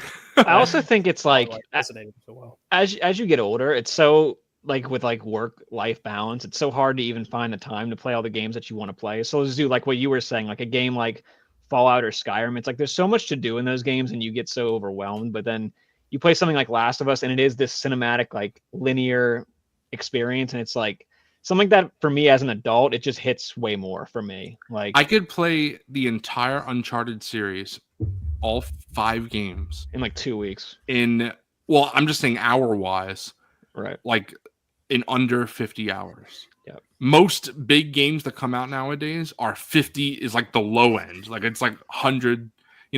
I remember, I think it was 2019, 2020 maybe. I think it was 2019. Assassin's Creed Odyssey came out. I'm apparently 150 hours into that game, and my friend who beat it, I told him where I'm at, and he said that I was about to hit the halfway point. And I'm That's like, why I fell off that franchise. I couldn't do it. I couldn't do it anymore. Like I played through Black Flag, and I loved all those games, but I kind of just made the decision like I can't do this anymore. Yes, I just can't do it. Like that's why I'm having, obviously I don't want to go too far into it, but I'm having a lot of fun with the new one, Shadows, and I feel like it's not so big. Sometimes bigger is not always better.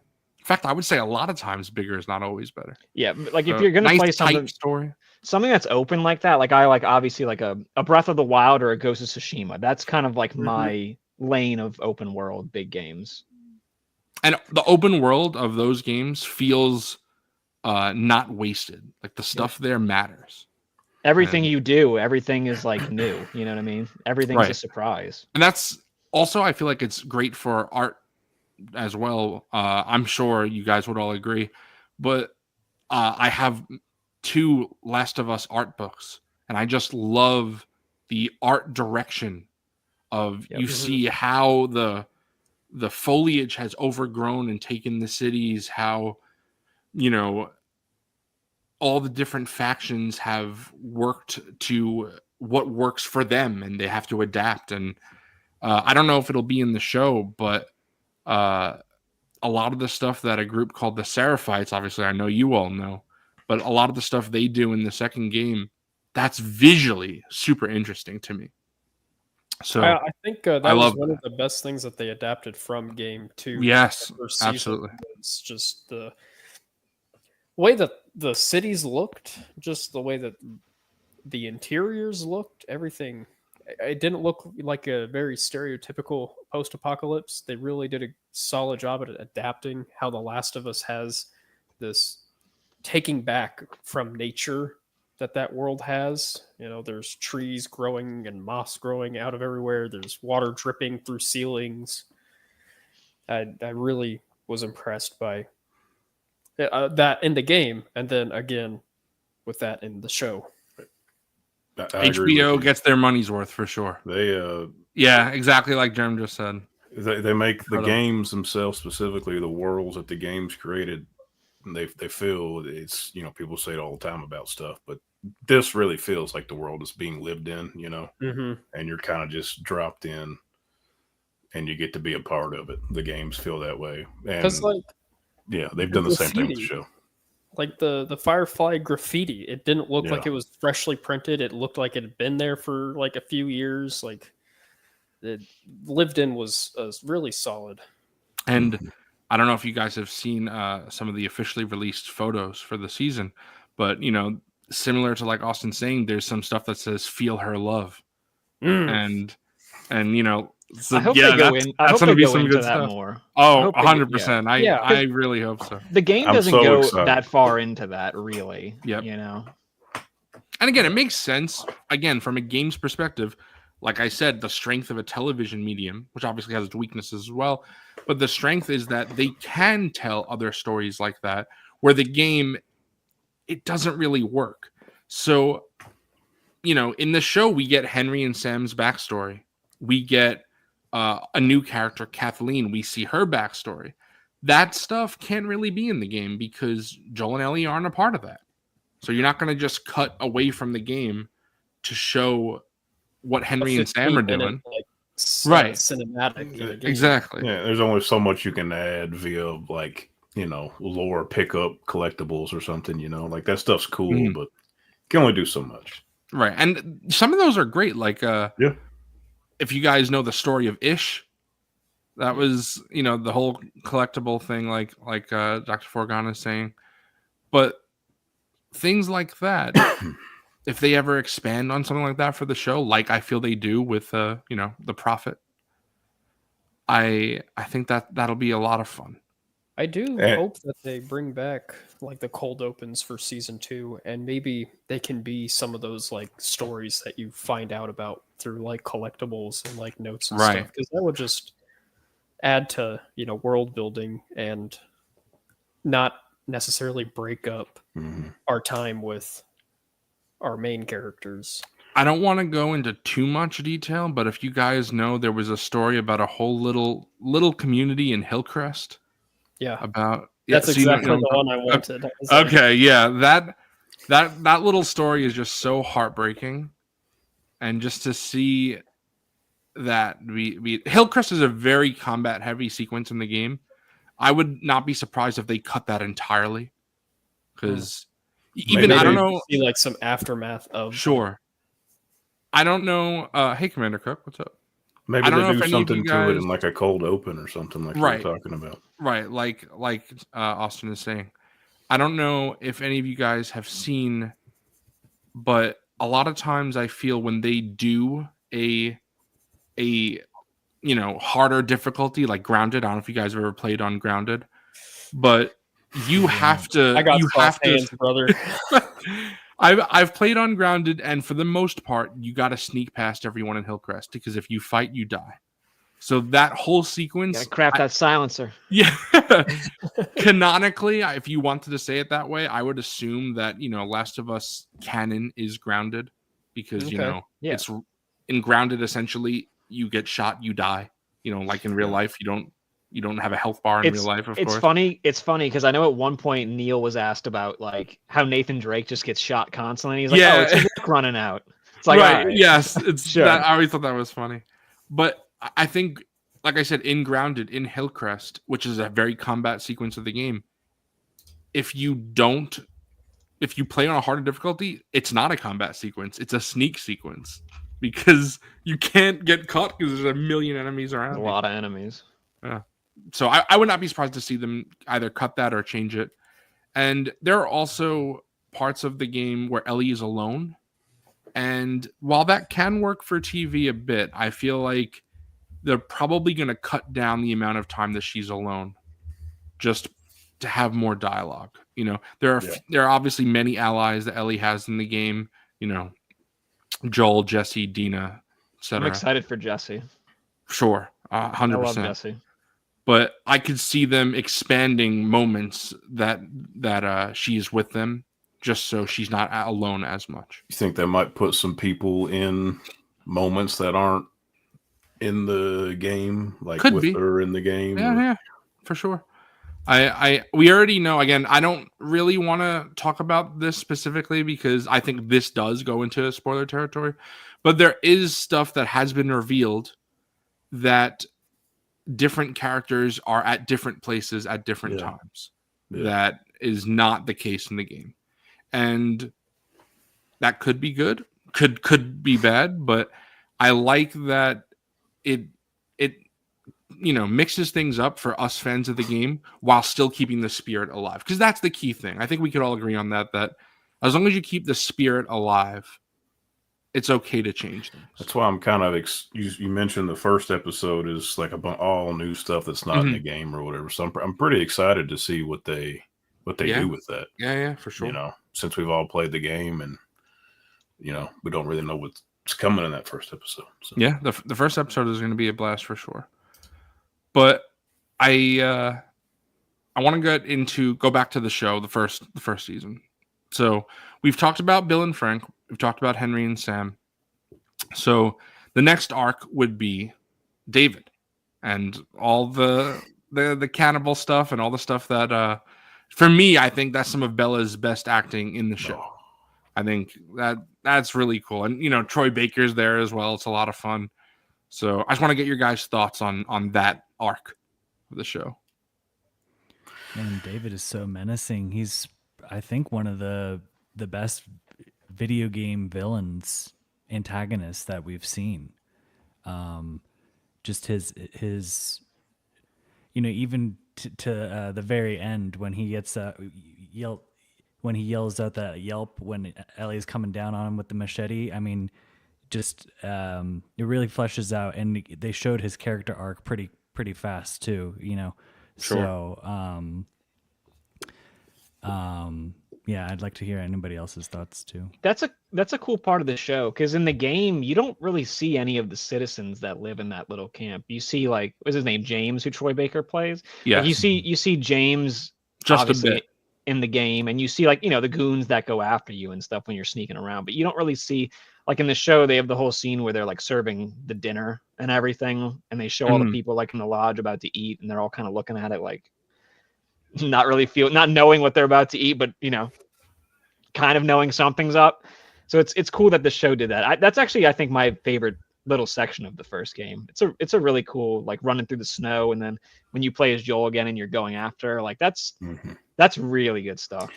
And David is a great villain to hate. Awesome. I was really excited to see that part in the show because, like the other Tyler T Mac said, I like that part a lot in the game specifically. So I think they did it well, and I think they did a good job conveying that David he's like you said, Zoo, he's so easy to hate, and he's really kind of that menacing, kind of like, oh, what the hell is kind of happening here, kind of a thing. And he seems okay at first. When you first meet him, you're kind of like, I don't really know, but he seems all right. And then it quickly turns, and then even the scene of Joel torturing the two guys and making them point on the map, like the little tactic, like, I love that. Adds so much to his character, because you can tell, like, oh, him and Tommy were probably doing this for years to tons of people that they ran into. I think that whole thing was done really well, and yeah, I love it. That might probably be my favorite part of the show as well, just because how much I like it in the game and how good it came across in the show and all that. To me, unless I'm missing something, I'm pretty sure out of all the arcs in the show, that is the one that is the most faithful to the game. They don't change much. Yeah. So, which is, I think, maybe one of the reasons I like it so much. It's funny because we're all talking about how we like the changes. The changes I thought were good, but then our favorite part, for some reason, I think that one just hit the most with no changes. Yeah, I love that part of the game as well. I think the story in the show just expands on it more. Like Tyler was saying, how there's just more for James to do. We see the other parts of the community, stuff like that. I think that's a lot of fun to expand on what essentially is a group of cannibals. And yet parts of them are humanized, other than David. But even with David, you could kind of see that in his twisted, messed up mind, maybe he thinks he's doing the right thing. The thing with The Last of Us, I mean, that's just what it is. Everybody in their own way thinks they're doing the right thing. Sure. in most cases of the people that you meet in the game and the show, people think that they're doing the right thing. It's all just perspective, and they're all kind of a product of the world around them. Yeah, it's not just the zombie apocalypse is here. We can do whatever the hell we want, and it's kind of like, yeah, this is here. What are you going to do to like actually survive? Like, you're not just going to be able to go do Walking Dead shit all the time. Right. You gotta live in this world that's here now. And I love The Walking Dead. So do I. But to me, it's not a comparison at all. No. The best parts of The Walking Dead are really good. I'm talking about the comics and the show. But the comic, even the weaker parts of the comic, I think are still really good. But the weaker parts of the show are just not good TV at all. No. There's, I think we all have that point. If you watch the whole thing, you were like, I'm about to get off this show. Like, I'm about to tap out. And then The Walking Dead is the only show that I ever watched multiple seasons of where I was like, I'm not enjoying this. Why do I keep doing it to myself? But I just stuck it out. I was like, what is happening with this show anymore? I don't know. Yeah. But before we finish that discussion of that arc, and I do want to hear what Austin says when he gets back. But to answer Cook, what are you doing, Cookie? Come on. Yeah, Cook, I would say you should probably step away from this stream. I appreciate you watching, but I don't. It's such a great story, Cook. I don't want to spoil it for someone. But The Last of Us is a post-apocalyptic show, follows a character named Joel, played by Pedro Pascal on the show, and Ellie, Bella Ramsey in the show. And these two characters have to go on an adventure to try to cure the infected apocalypse. But that's just the story or the plot. The story is more about the characters. So if you like shows with lots of character development and getting to see actual developed characters, I would recommend checking it out. And it's on HBO.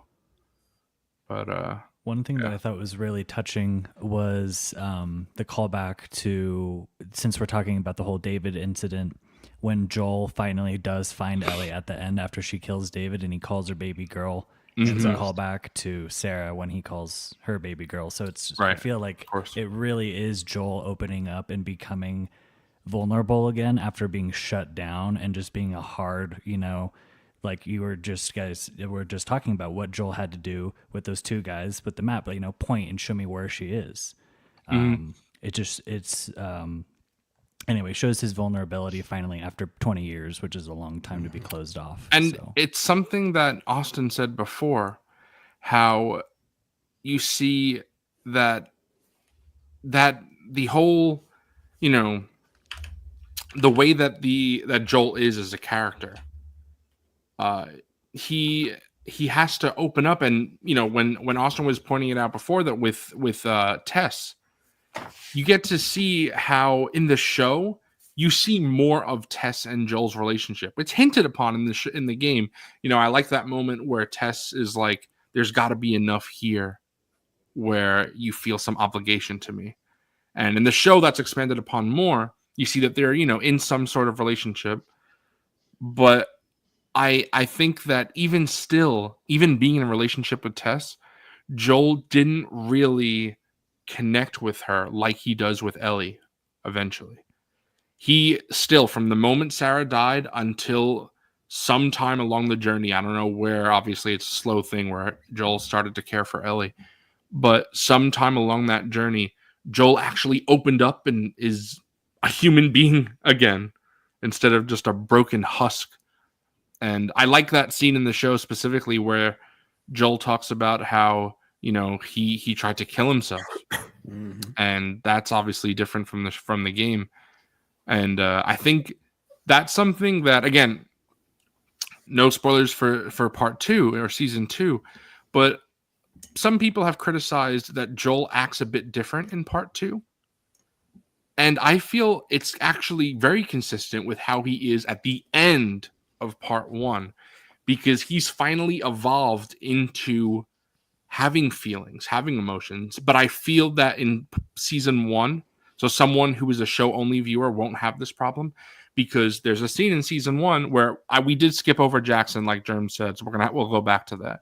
But there's a scene in Jackson where Tommy and Joel are talking, and Joel starts crying. And Joel in part 1 of the game, I don't really think you do that, but that's okay because that's not Pedro's Joel. And I think Pedro's Joel would for sure. I wanted to bring that up. Like, the show does kind of soften him a bit. And I do feel like I've always felt like they kind of do that to possibly make certain things in the second game make a little more believable sense. And I don't really know how I feel about that. Like, I never really had a problem with the thing that you're referring to in part 2, like a lot of people do. So in part, like watching season 1, I kind of always felt like, I don't think you really need to do that, but maybe it makes more sense. Maybe it makes more sense for a TV viewer to see him be a bit softer. I don't know. I don't really know how I feel about it still. I think you might be onto something with a TV viewer. Like, I think they need to see him a little softer, I guess, to kind of get to where. However, he's still cold, like 100%. I think you brought it up, Shadow, when you were saying that, you know, he has that scene where he's torturing them, and in the game, of course, he's very like, look right here, like, I'll pop your goddamn knee off or whatever he says. And then in the show, I almost feel like he's more quick about it and more. I agree. I think he doesn't view them as a person there. He's just like, I need this information in the show there. Yeah. Right. And 100%. He's screaming like Joel, I feel in the game is calmer there. He's obviously still very effective and very, very vicious, but he's calmer. I feel like in the show, he's not calm. He's angry. Maybe that was a Pedro call. Maybe that's just how he decided he wanted to act it, and it ended up being the way I kind a little better, I think.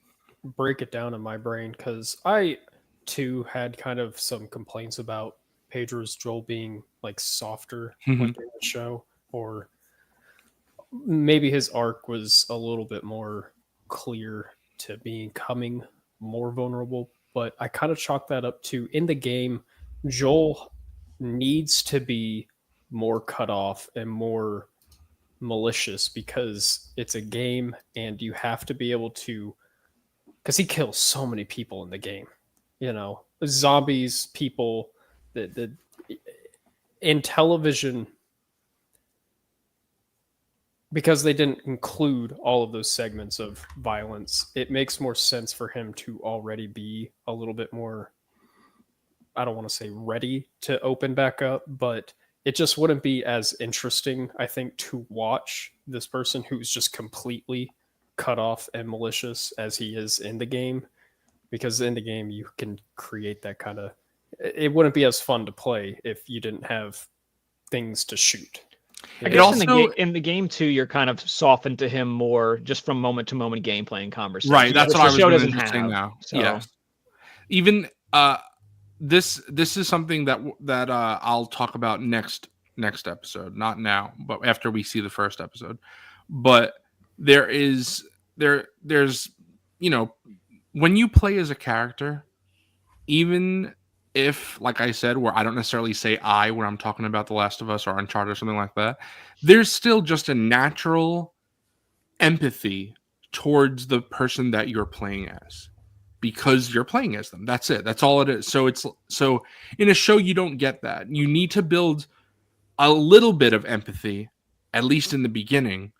And when you're watching a show, even a movie, unless the show or movie is doing a good job, which of course that's what we want it to do, but it does, by default, you don't feel for the character. I'm sure we've all watched bad movies where we didn't feel anything for the protagonist. It's not an inherent thing like a game where you have that base level of, well, this is me, I'm playing as them, So I think that's what makes it different, and why what you're saying, T-Mac, makes a lot of sense. But before we go to Jackson, I wanted to say, Austin, when you were gone, we were all talking about David's arc and the cannibals and that whole thing. So I wanted your opinion on how the show did that. I really liked how much time we were able to, again, one of the changes, we were able to see a lot of that community and how it operates That's what Dr. outside of, Forgon like, said. Ellie's perspective of events. I think that they did a really stellar job at casting the guy who plays David. He was the right amount of creepy and unnerving, but also like trusting. Like I can believe how this guy could sway an entire community into this cult-like mentality. Yeah, because when they first meet, right, it's almost 1-for-1 with the game, with Ellie trusting him, and then something he says kind of, hold on, something else is afoot here. I can't remember, in the show, did they have like the combat thing where they kind of relied on each other with the infected? No, they did not. That was something I know a lot of people were upset that they cut out, because that's like the forcing these two to like work together to survive, a common enemy. But overall, I do remember really enjoying that part of the show. I think it was a little bit after that where I started to kind of drop, and we can kind of get to that whenever we start to talk about like the last episode, because it was right after those episodes that the Ellie flashback happens, isn't it? Yes, because, Joel gets hurt there. Okay, I'm trying to like retrospective, like catch myself back up on how it unfolded. Appreciate your support, Fig. What's up, Fig? Thank you. What's up, Unc? Gotta give that one to Unc Fig. What's up, Unc? Got it. Indeed. But I agree with what you're saying, Austin. I think also something that I really like. Again, this is a change that the show did, but I think it was very well done. Joel doesn't stop Ellie from killing David. Ellie decides herself. She's like, "All right, now I'm good. Now I'm done." And Bella goes at him a lot. Like, you could see there's a point where she stops stabbing him with the machete, and then she keeps going. And I really like that, because I'm like, Ellie is the one to make the decision to, you know what, I'm done with this guy now. I could walk away. She's not pulled back by Joel. And you still get the scene right after, where I forget which one of you were saying. I think that might have been you, Jacob, where you were saying that then, Joel embraces her and is the whole baby girl thing. That, yeah, and I love that in the show, love that in the game. But I think that it's cool to see how you can still have that moment. The only thing it changes, instead of Joel grabbing her, Ellie walks out of the building, and then it happens. It gives her more agency. Right. So I think that was really cool to see. But seems we all liked this arc. And yet this arc, as we've liked a lot of the changes in the show, for the most part, other than the few things that we've mentioned, the show stuck pretty close to the game for this arc. And I think it was a wise choice, because that's one of the best parts of the game, I feel. So it just makes sense. You get to really see Joel's viciousness. I remember the first time where I was like, I was shocked when Joel says, when the guy's like, fuck you, man, I'm not telling you shit. And Joel's like, it's all right, I believe him. And now you're like, oh man, like, Joel, this is not getting information anymore. This is revenge. Yeah. So that was something where I started to notice, like, oh, well, what would Joel do for Ellie? And then obviously we'll see what he does later on. Mm-hmm. But we'll talk about that in a sec, because I want to go back to Jackson, because we didn't discuss that. But when Joel arrives at Jackson with Ellie, I love Tommy. I was going to ask what we thought about our boy Tommy. Yes, I wasn't the biggest fan of Tommy in part 1, if I'm being honest. I like him a lot more in part 2. I think he's more developed. But I really like Tommy in the show. And that scene where, Joel rides into town, he's like, Tommy, and then Tommy embraces him and all that.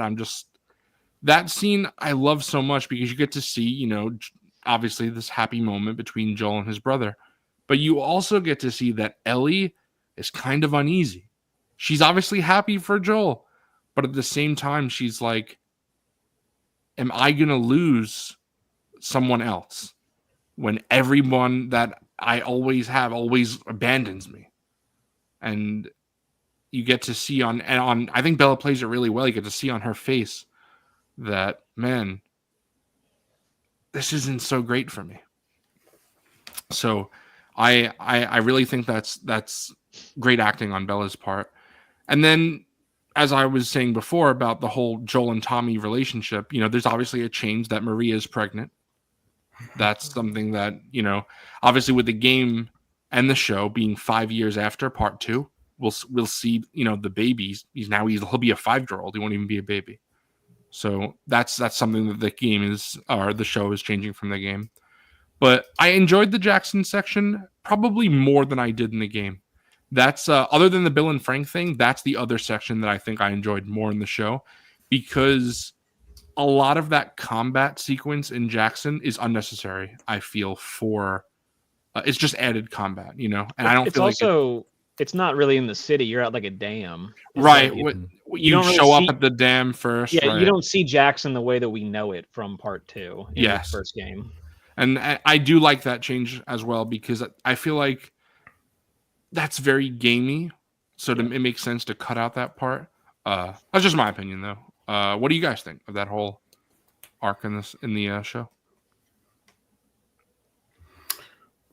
Yeah, I'll go. I think it was good, and I don't know. Yeah, I guess I really like towards the end before they set off or whatever, and they get in that argument, and Joel's like, somebody else is gonna go with you or whatever, and I'm not. It's that whole kind of back and forth that I thought was pretty good. But overall, I love the way that almost every line from that conversation is word for word, except Joel doesn't say "you're treading on some mighty thin ice" there, which I think works because Pedro's Joel just saying "don't." Mm-hmm. I like it. Yeah, no, I agree. It works for Pedro's Joel. I still think that's the best part of the whole Jackson arc to me, I guess, in the show. So, yeah, it was good. Yeah, I think it kind of it's a nice change of pace, I guess, or I guess to break it up, to kind of slow it back down and all that, and kind of bring you back more grounded to other stuff that's going on and all that. And then I like Tommy a lot, especially in the show more than the game, the part 1 of the game anyway, because like you said, in part 2 he's completely developed and different, and right, he's an actual character in part 2. Yeah, in the game it's just kind of like you got to go get Tommy, and then it's kind of he's more of a plot device. Yeah, in the 100%. First game, and I don't have any issues with the arc in the show. I think Gabriel Luna is great. In general, I think he's a great actor. As Tommy, for sure. Yeah, absolutely. He's I think you want to like him. The most memorable part of that arc is at the argument at the end, and I think they nailed that. So to me, it did its purpose. Nice. I thought that it was nice, the added touch in the show, how they added that part where Joel was watching that woman who looks like Sarah from behind, when they're decorating the Christmas tree or whatever.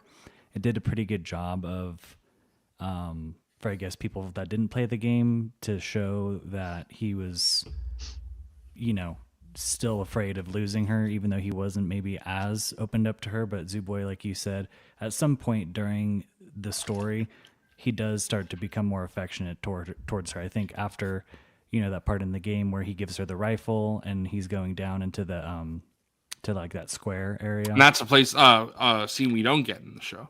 Right, exactly. So I think some added context, like what I was saying, where he breaks down in front of Tommy, like, I can't do it and stuff like that. That was needed for sure in that Jackson arc. So I thought that was a really great addition.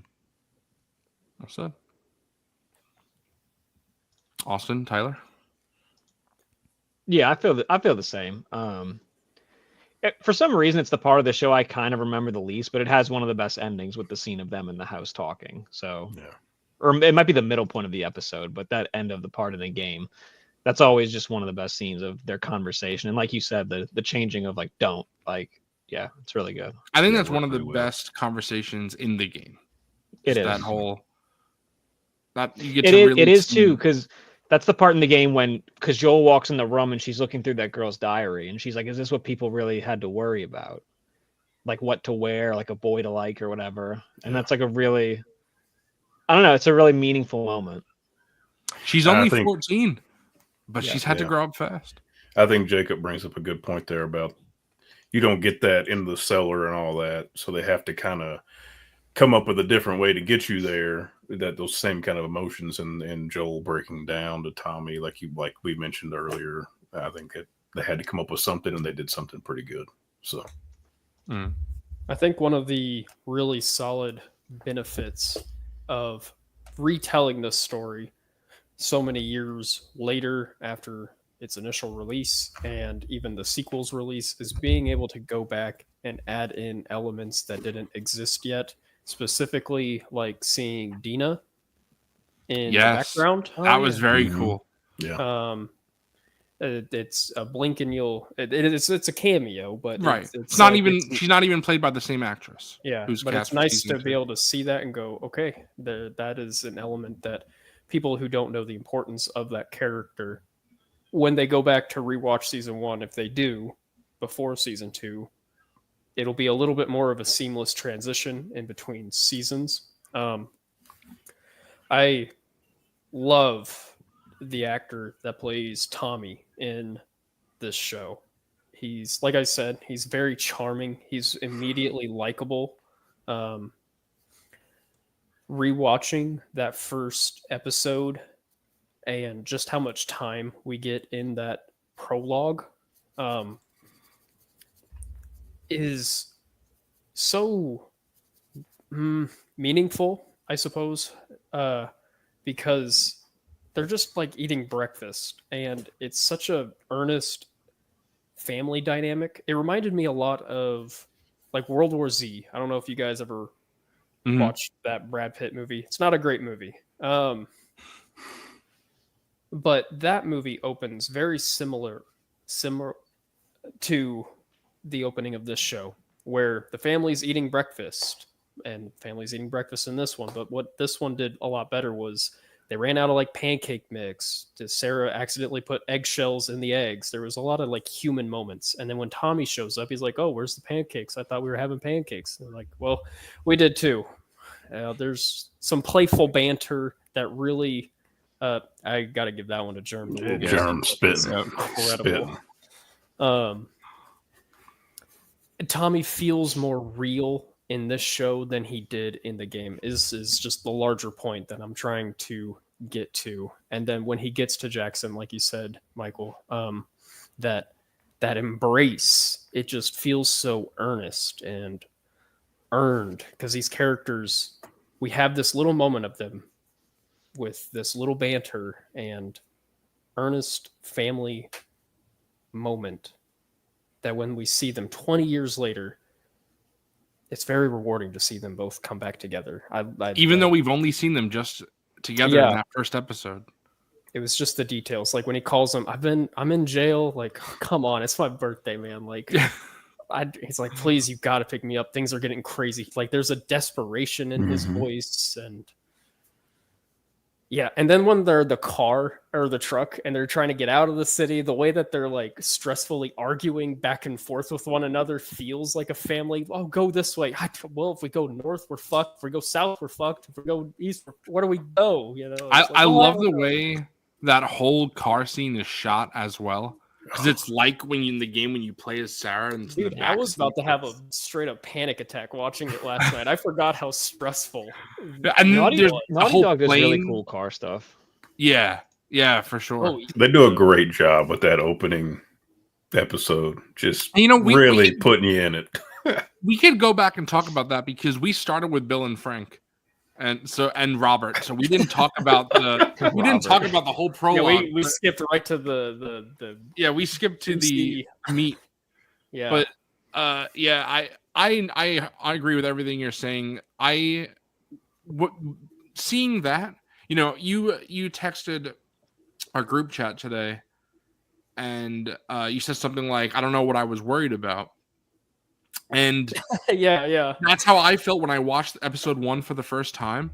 I was like, oh, Thank God. It's gonna be good because right off the bat they show you, look, we're adding stuff. It's not a one-for-one adaptation, but we're doing the game stuff right.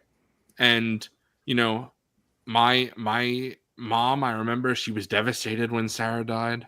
You know, I was tearing up even though I already knew it was going to happen. They really sold, I think, show viewers only that, man, this is a huge loss. It wasn't just told, it was shown.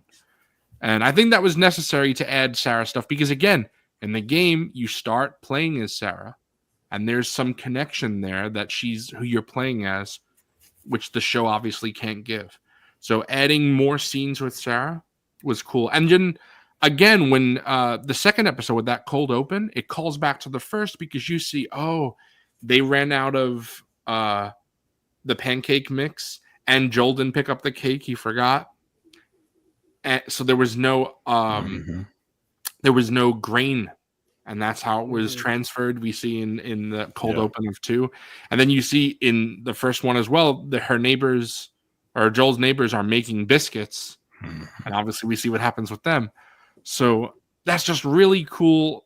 You know, I don't want to say blink and you'll miss it moment because it's called out a bit, but it's not. Hey, you make a good point, Zoo, about they did a good job with show only viewers because right, you know, after we watched the first episode, I think we all kind of like, all right, this is gonna be a good adaptation.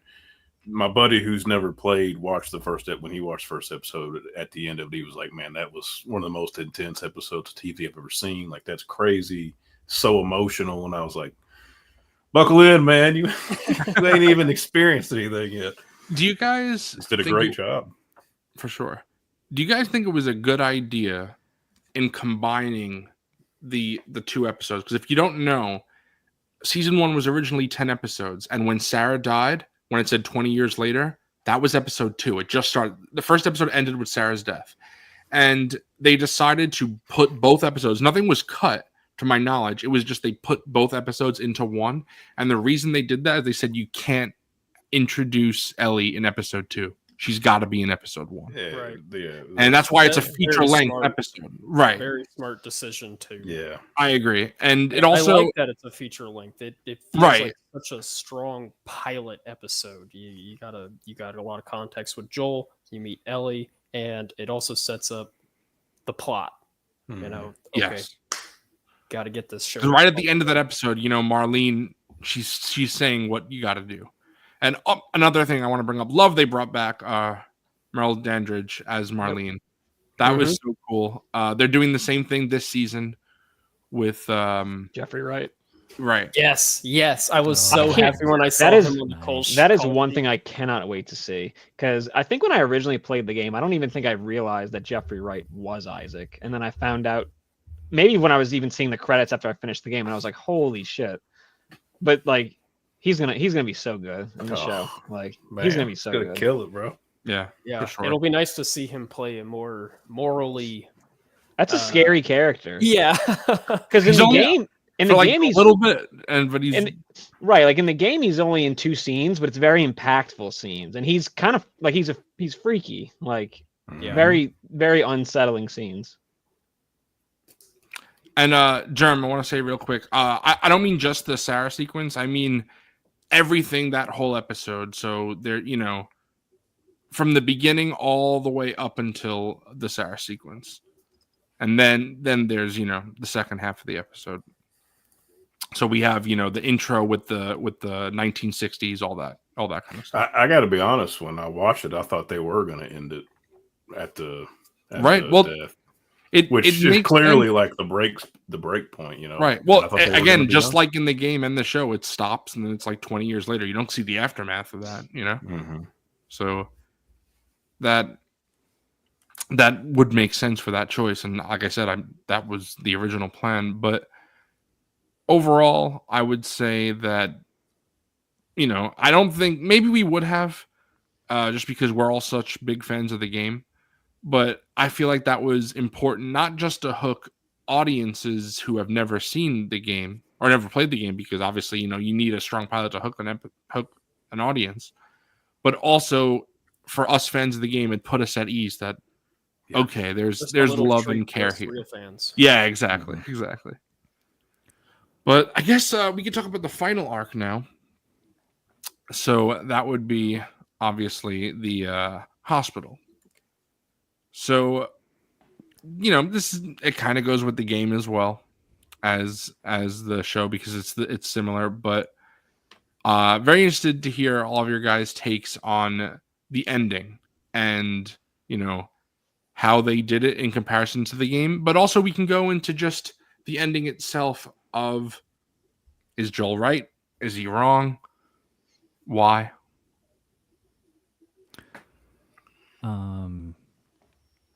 Shoot, yeah, that's something that I pondered to this day. What he did right, and I talk about it, like I've spoken about it to my mom and stuff, and try to explain, like, well, honestly, if you look at it from an outside perspective, no, that's what he did was atrocious and just crazy. But then again, we played as Joel for what, like a 15-hour game in the first game, so we can understand and empathize with him. Yeah, I didn't think that the show made it seem as violent as the video game did. I mean, you really there's less people to murder.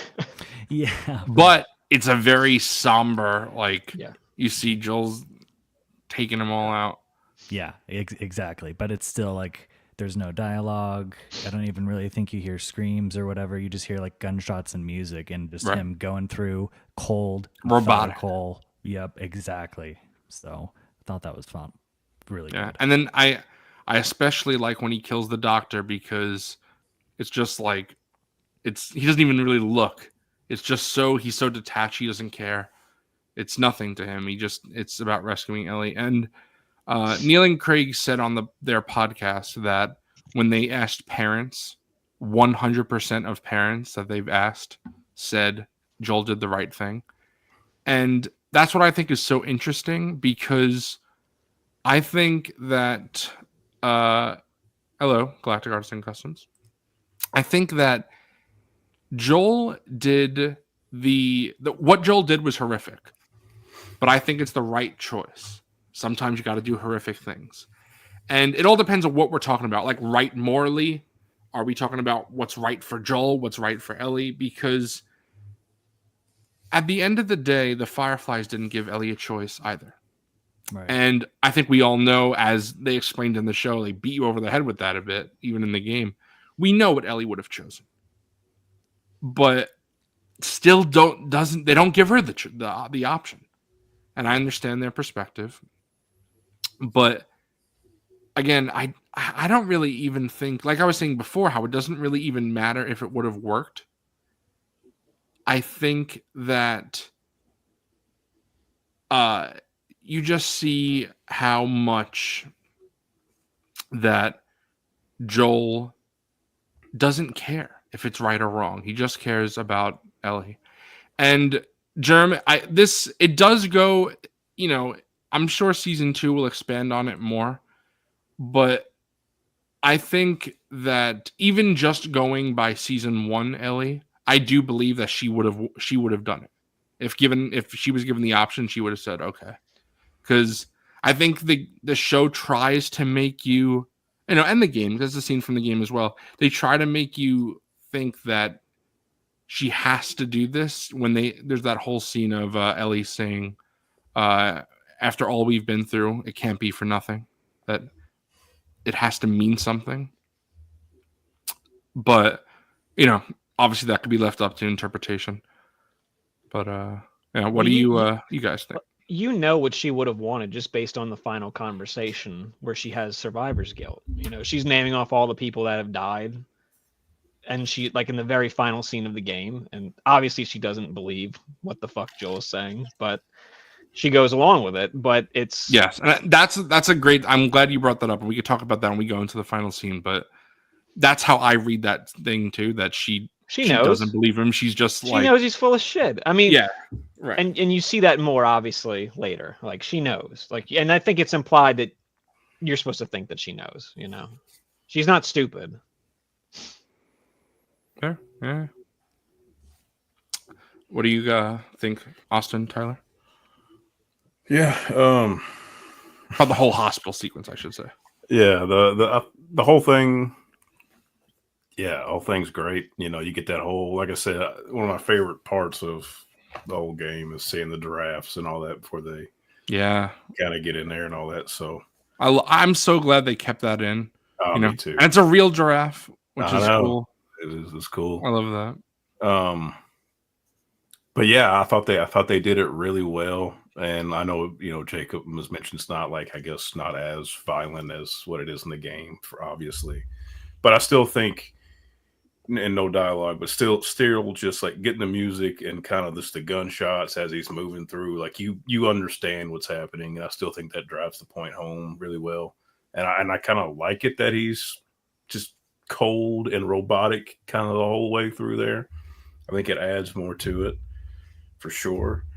Whether or not he was right, I guess it depends on like who you are. Just, parents, obviously he's right, and then other people who aren't parents or something might say he was wrong. But it's kind of like you don't know if the cure will work or not. Like you have no guarantee, so it's tough to say you can kill her essentially. So And it's kill her to do this. So I also don't think, just even if you believe Joel's wrong, it doesn't necessarily mean the Fireflies are right either.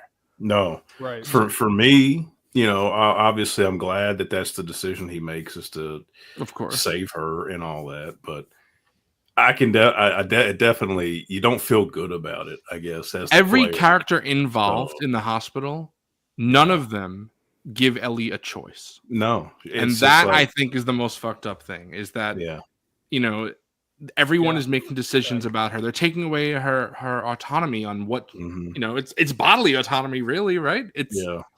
And that's unfortunate, of course. But that's why even obviously Joel killing so many people that I guess one could make the argument they're bad people, right? But I think, like T-Mac, you were saying before, how lots of characters in The Last of Us, I think with the whole universe about this, there's really no, with maybe the exception of David, there's no real bad people. Everybody is just doing what they think they have to do to survive. And then obviously goes heavily into part 2.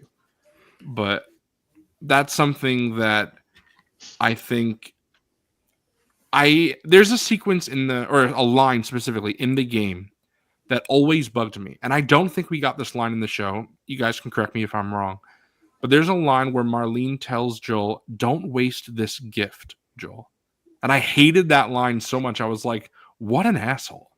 Yeah. Like, I think in the game when I heard that, I was kind of like, all right, you know what, Joel? Yeah. It's like, plug here, man. We got to 100%. Obviously we're talking about the hospital. We can go into this as well. In the show, we get more backstory because we see Ellie's birth. I was going to bring that up. Yeah, we skipped that. That's the beginning of the episode. Yeah. Right. And we see how, again, that's something just like how Troy Baker played James. This is Ashley Johnson, who played Ellie in the games. And now we see her in the show. And it's just, I love that. Like the mother of Ellie is Ellie, That's really nice to see. But you see Marlene was there, and it is a hard choice for Marlene, because the show, I feel, does show that more than tell that. Where Marlene in the game and in the show, she says, but obviously, like I said, you get more backstory in the show. Marlene says, "You have no idea what it's like for me. Everything you feel, you've been on an adventure with her for months. Yeah, I was with her whole life." Mm-hmm. I think that's so. Yeah. Right. Marlene does care for Ellie, but she cares about the greater good more.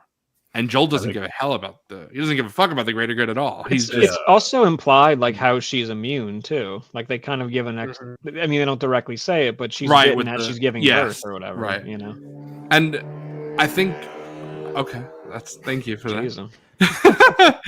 But I really like that. I think that, like you said, it's not outright stated, but it shows Makes sense. basically that, right, that's how the immunity is I transferred. like that. I usually hate kind of like explanations or stuff like that, but it Mhm. makes Ellie feel a little less chosen one, destiny-ish. It was just Right. kind It's of like, this is how it happened. Right. happy accident, you know? Right place, right time, just kind of, oh, okay, her mom was bit like during birth. Okay, that's good enough explanation for me. Yeah. The rest of the episode, however, I wasn't a huge fan Mhm. of. I remember when The this was like hospitals. where I think this is why I could be wrong, but from talking to you, of course, I feel like because the show left you on a sour note, that you weren't a big fan of this episode, that it's making you more reserves going into season 2. Yes.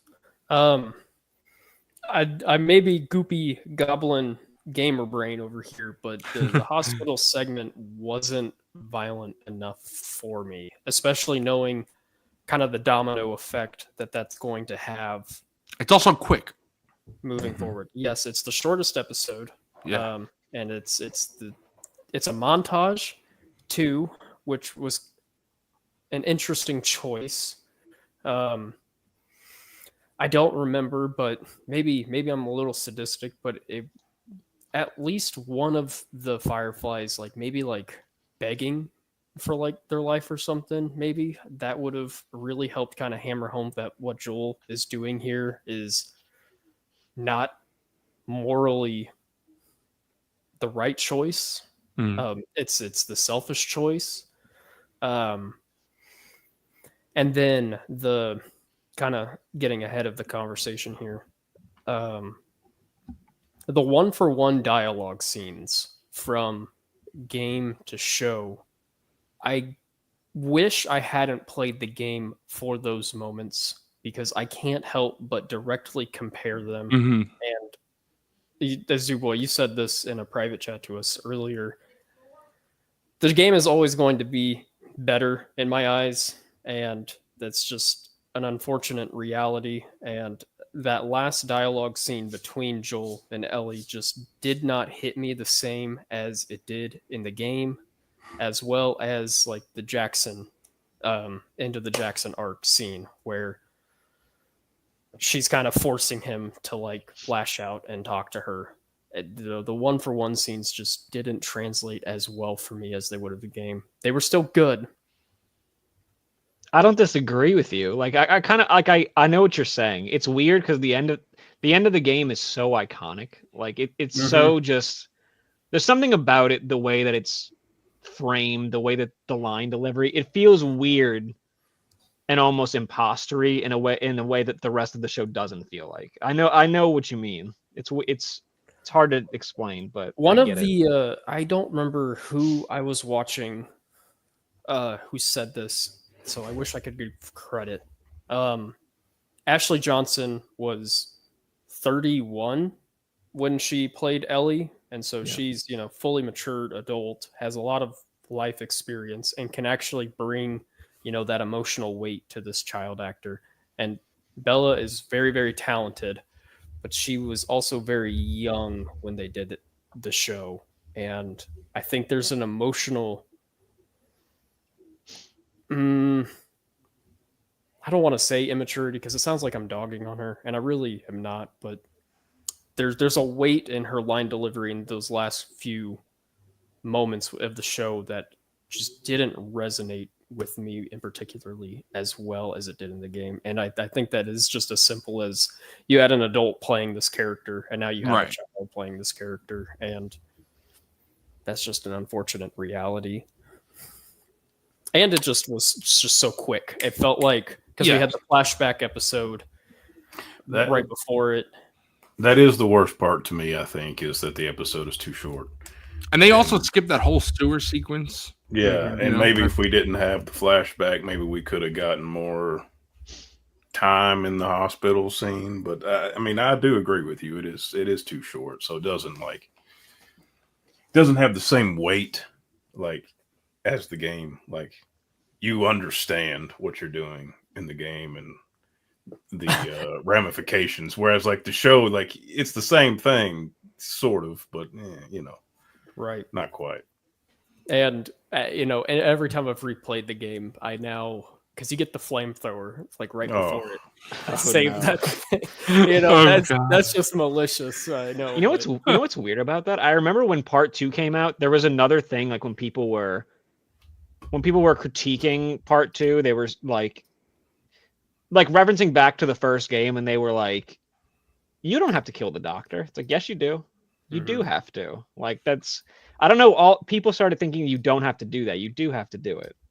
You can't get past that unless you do. I think people get confused because what you don't have to do is you don't have to kill the nurses. Everyone else. And yeah, right. And the nurse, Laura Bailey plays a nurse. That's what I was going to say, which that was really cool. I hope that Laura Bailey gets a more of a substantial role. Yeah. I do know something. I won't say it on here because I don't want to spoil it for you guys if you don't know, but there is an actor who is in the game who is coming back for playing a different character, like Troy Baker did and Ashley Johnson. That's cool. So that's really cool.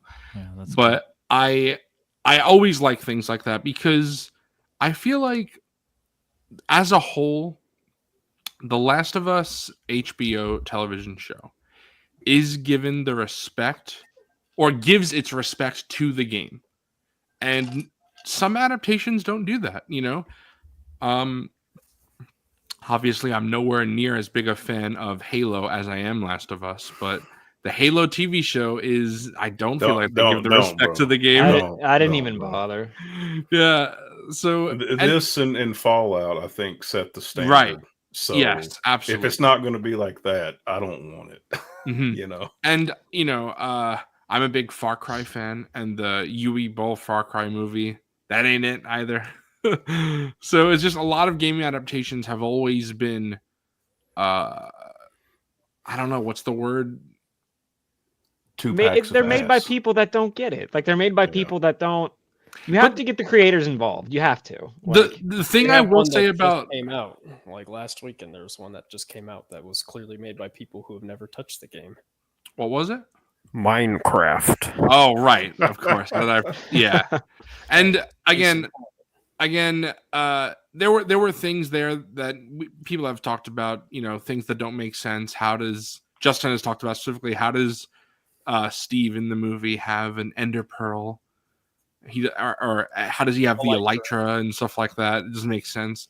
And it's just a lot of like, oh, put that in there. That's in Minecraft, right? So 100%, I get what you're saying, but I feel like exactly like Commander Cook was saying, chicken jockey.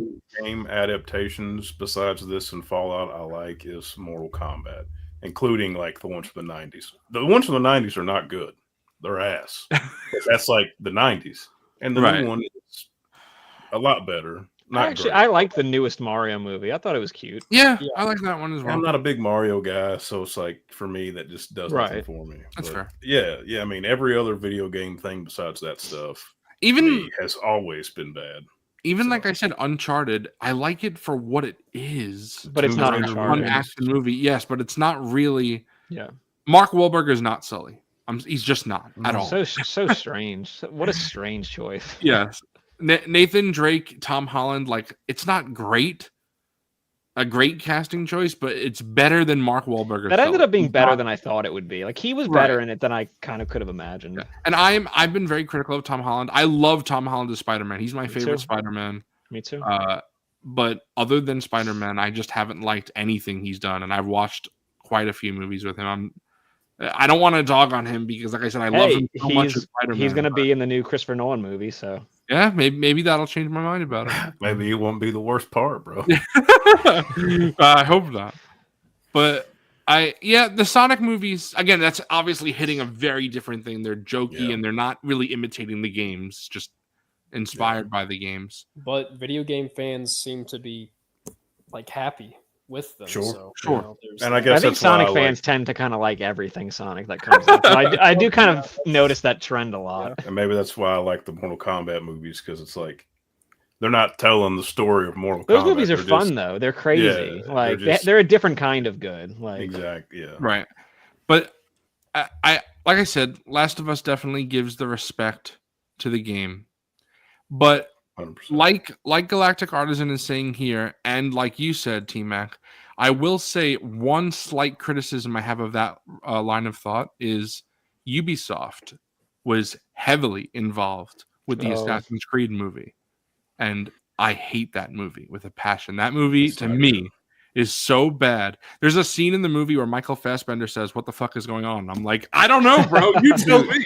Well, also that probably should be a TV show and not a movie, Right. You know? And there's a lot of times where video game creators get truncated into like, oh yeah, we're making this movie, and it's like it should probably be a show to get its due, you know? Right, and I think that's also, you know, Ubisoft didn't have it's there. Sony is involved, but it's mostly a Ubisoft production, and that's where Craig Mazin comes in with The Last of Us. Where I'm not saying Neil can't make a good show, but also I don't know if he can because I want Neil to make games. Like, he's not a TV guy, and he's openly said that. So I love that Neil is involved. He's a great writer. I love that Hallie Gross is involved. She's a great writer.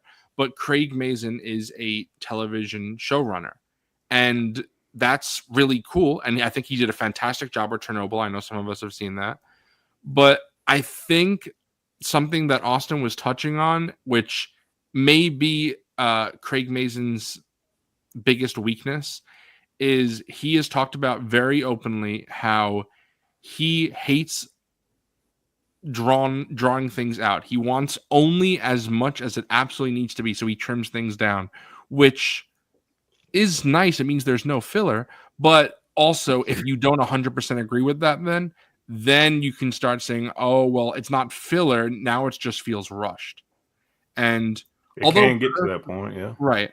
I don't know if rushed, I don't know if I use that word, but I don't know if that's like how it made me feel, the ending. It's just, I wish we could have lived in the moment, okay, you know, a little bit longer, you know.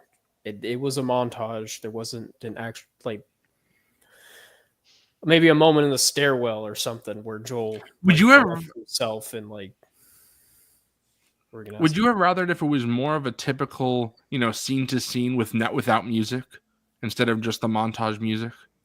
Yeah, I think if it was silent and you just heard like screams or something, I really lean into the horror. It is a horror game, a horror show. So would you have wanted Joel just throwing nail bombs at like 10 people? I don't want it to be like overly graphic like that. Maybe to start, just like get one at the beginning. A couple Molotovs. Yeah. Set the tone. Set someone on fire, please, Joel. I'm begging you. A baby girl in that room. Also, I want to say what's up to Stone Mandalorian. What's up?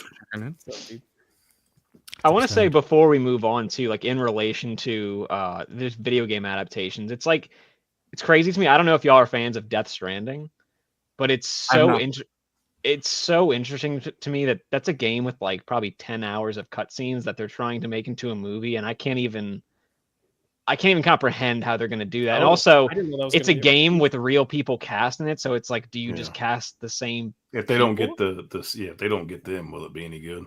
Right. And it's Mads Mikkelsen, and it's A24 doing it with Hideo Kojima, so it's like how I don't know. Very interesting. I love A24, so Same. Me too. I'll go on record and say that all video game adaptations should be TV shows. I think, movie wise, it's going to be hard, you know.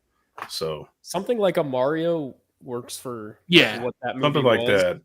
Because Mario kind of really every other story, kind of game, you know, like a Halo or Gears or something like that. Yeah, but see, then you don't know because then Halo does a TV show and it's terrible. You know. And they're doing a God of War TV show too, and it's like, how do you get a man as big as Kratos? And isn't how Ghost do you do Tsushima, that? Is that a movie or is that a show? Yeah, but the cool thing about Tsushima is it's Chad Stahelski from the John Wick movies doing it, so that could actually be pretty great. All right, so they might be spitting there.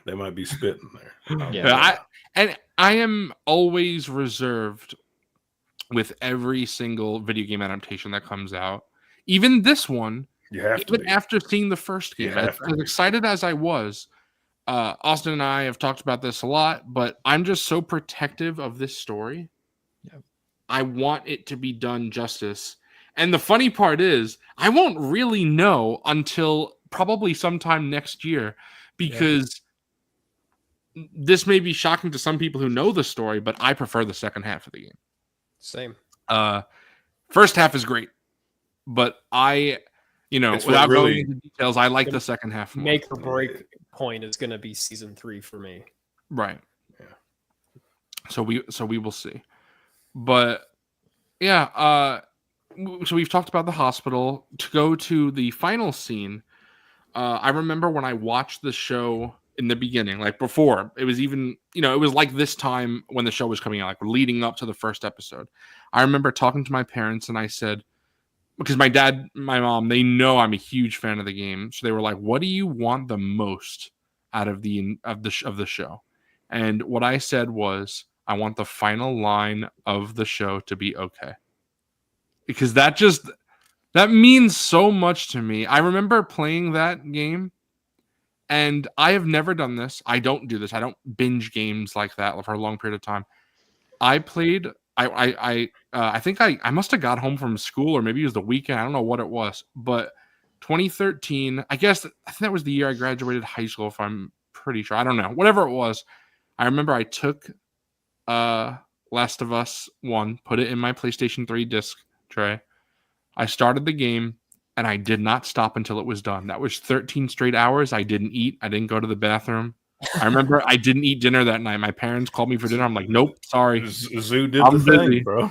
Yes, I played it all in one sitting. I've never done that for any other game. I've never, even shorter games. It gripped me from beginning to end. And Last of Us 2, I had a similar experience where obviously I didn't beat it in one sitting, but I am someone, people who know me from Figure Brawl or the Out of the Basement Discord probably know this about me, but I hate, actually hate is a strong word, but I don't like replaying things. I don't like rewatching things. Movies are the exception. I don't know why movies don't apply to that, but TV shows and video games and even books, really, I don't really reread or rewatch or replay. However, as soon as the credits on Last of Us 2 ended, I hit New Game Plus. And I don't play New Game Pluses. That's not my thing. But I was just like, I need to experience this story again. So Last of Us 1 and 2, both of them, made me do something at the end that I've never done before. Which, it beat the first game in one sitting and the second one replay immediately. So that they were so crazy to me. And unlike Last of Us 2, where since I played it, it's been my favorite game. It's been not just that, but it's been what I think is the best video game. And I've always thought that since the moment I finished the game. Last of Us 1, it was an interesting thing because as time would pass from distance of me of playing it, I was like, people always say this is one of the best video games of all time. I think it's really good, but I think I like Uncharted and Mass Effect more. And then I was like, you know what? I think I'm going to replay it. It's short enough. Like I said, I don't typically do that. So I would replay it. And then I would finish the game and I'd be like, and I'd hear that okay. And as soon as that would end and it would play The Path, one of my favorite instrumental pieces of anything ever, I was like, yep, it's as good as people say. It's amazing.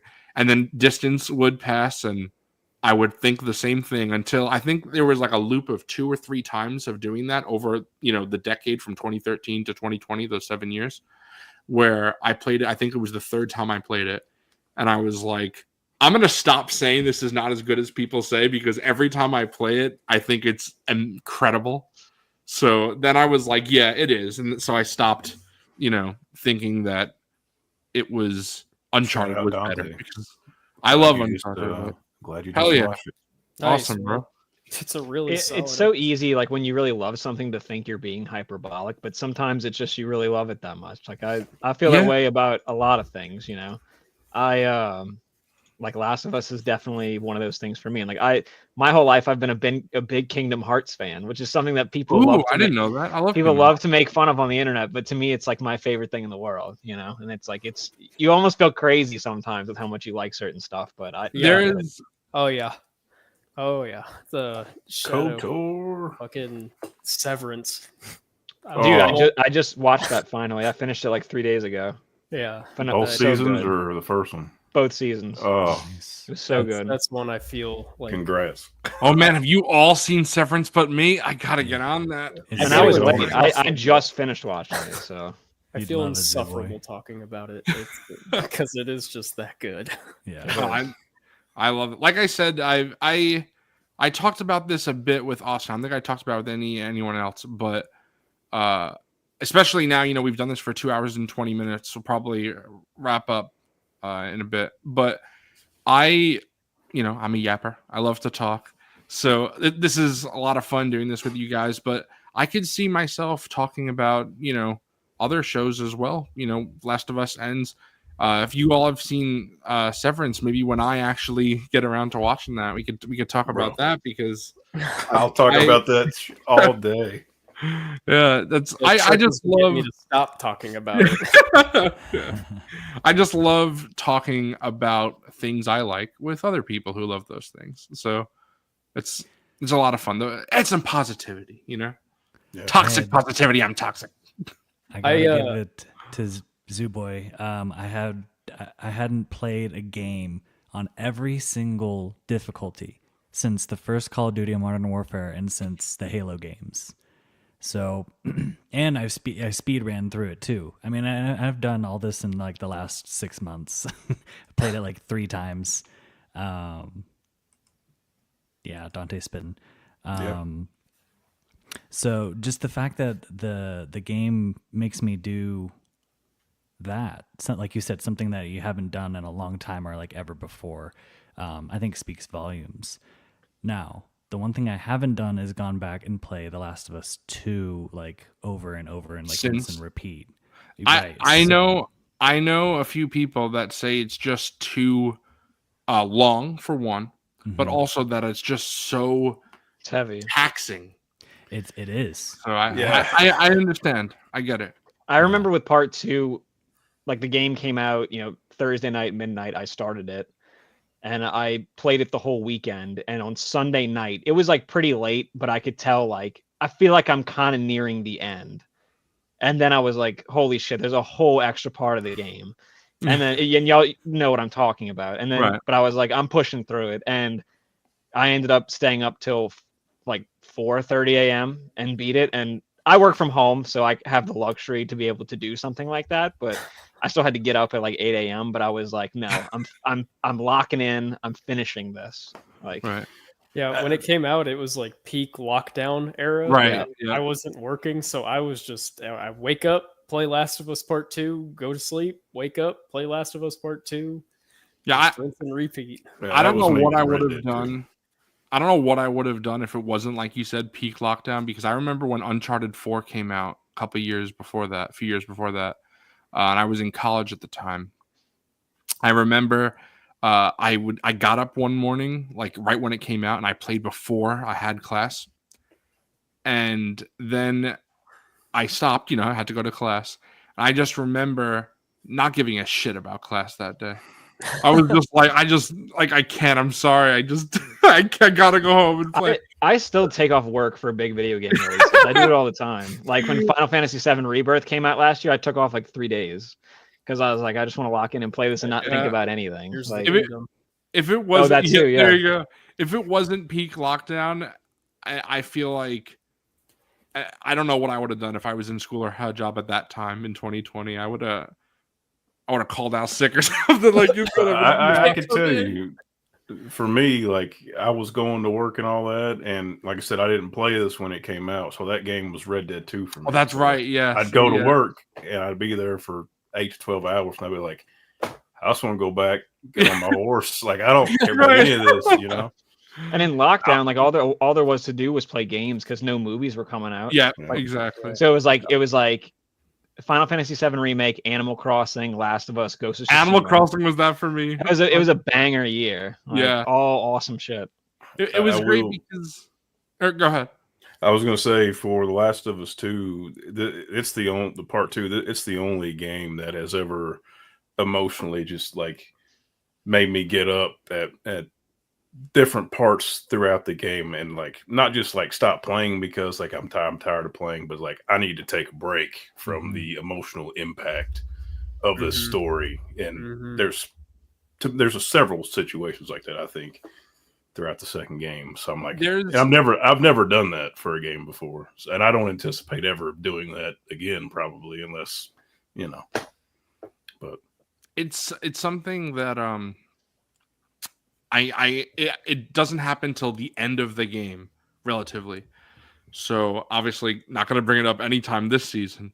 But there was a moment. I'll tell you guys in the after show. But there was a moment in the game where I was playing, have my controller in my hands, and I dropped my controller, and I was like, oh. I don't do that. I'm not the type of person who does. I'm not like that for a video game. Even if it's like one of my favorite games of all time, I'm like, oh man, that it is what it is, Right. But this game, like, you just do things, and you're like, I gotta step away. If you guys can catch it, I'll just say the line that made me do that is good. Oh, I know. Yeah. Okay.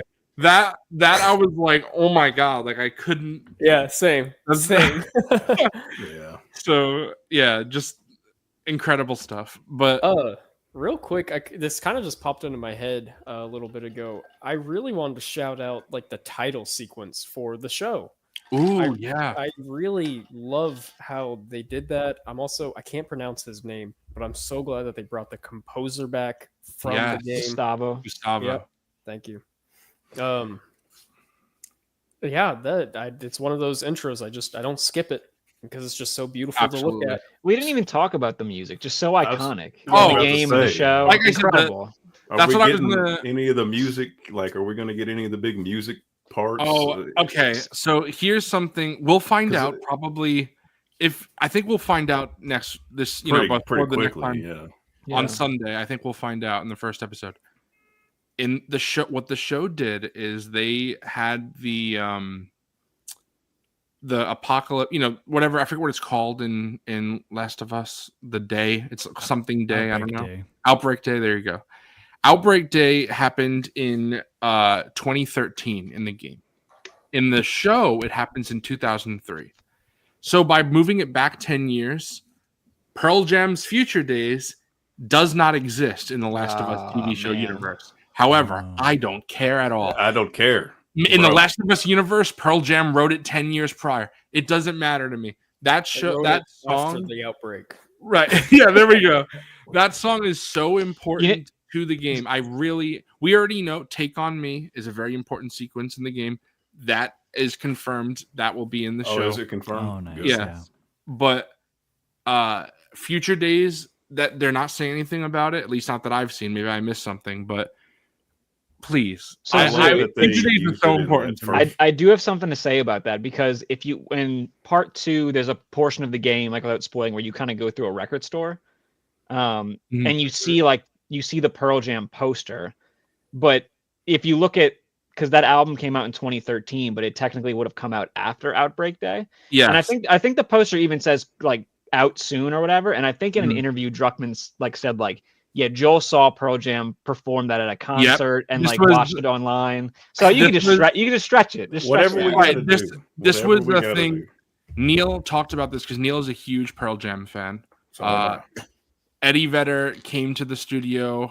If Pearl Jam is notoriously hard, from what I've heard, to get them to license out their music. So Neil and Eddie met directly for this, and Eddie have said that he was moved by the whole story and he was glad to let his song be in the game. And he also did a great live performance at the Game Awards. Yeah. Well, live, it was recorded, but you know what I mean. Mm-hmm. But that was really fun. But there's Eddie Vedder and the rest. I think it was the rest of Pearl Jam. I don't think it was just Eddie, but they played Future Days at a concert in Wrigley Field before Outbreak Day. And you could watch that on YouTube. I've seen it. So Neil said that Joel either was at that concert in Chicago at Wrigley Field, or he stumbled upon YouTube and just loved the song. And that makes it even better. Yeah, and I'm not going to lie. I'm a huge Pearl Jam fan, and that song has gone up my rankings ever since being attached to the game, As much as I am a huge lore person, everyone knows, I like my figure shelves to be about in-universe, has to be from something, stuff like that. I don't care much about when something services the story. If they have to fudge the canon, okay. I know a lot of people don't like it, but it's a side note, but I don't really care that Dave Filoni changed the comic book stuff for Kanan when he was a Jedi, that he he changed that into Bad Batch. That doesn't really bother me. If something has to be changed for canon to make a story better, I'm fine. So I don't even need them to address it.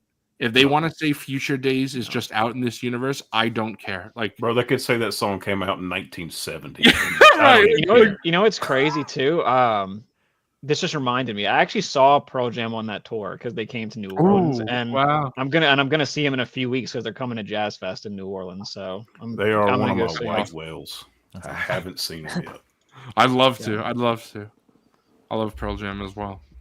But yeah, do any of you guys disagree with me? Do you like? No. Would you not want them to have that song? It's iconic. You have to. Like, oh, it didn't actually come out in this year. Like, if someone really genuinely has a problem with like that hyper specific of a detail, I'm sorry, you gotta touch grass, my man. Actually, yeah, you just come on, bro. There's gonna be the actually crowd for sure. Yeah. Like, you know what? That song came out in 1950. Like, eat a bag. Funnily enough, though, I actually think think people wouldn't care because I think even people that don't like part 2 probably like that part of the game at least. Yeah. I would wager. Also, it's just a banger song. Yeah, I like that song independent of the game. They used it for the first trailer, I think, for season 2, and I was like, "All right, we're cooking. You got to put it in there." Real quick, I'm gonna check something because I wonder if I could have sworn that I read this. So, yep, I'm correct. Next week, the episode's title is Future Days. Nice. That's the title of the episode. So confirmed. Wow. Yeah, that is confirmed. So would they do that without having it in the song? I don't know. Maybe, but I hope not. Like that. Yeah, It's just gonna play over the credits. Yeah, I hope not. But I want to see Pedro sing it for sure. Same. Oh So, man, that's gonna be and also the lyrics are so important. I feel for many reasons. There's also just thinking about it, that song is the whole core to the game. There are parts where Ellie starts to replay it and stops at several points, so it's pretty important to the story. So you have to have it.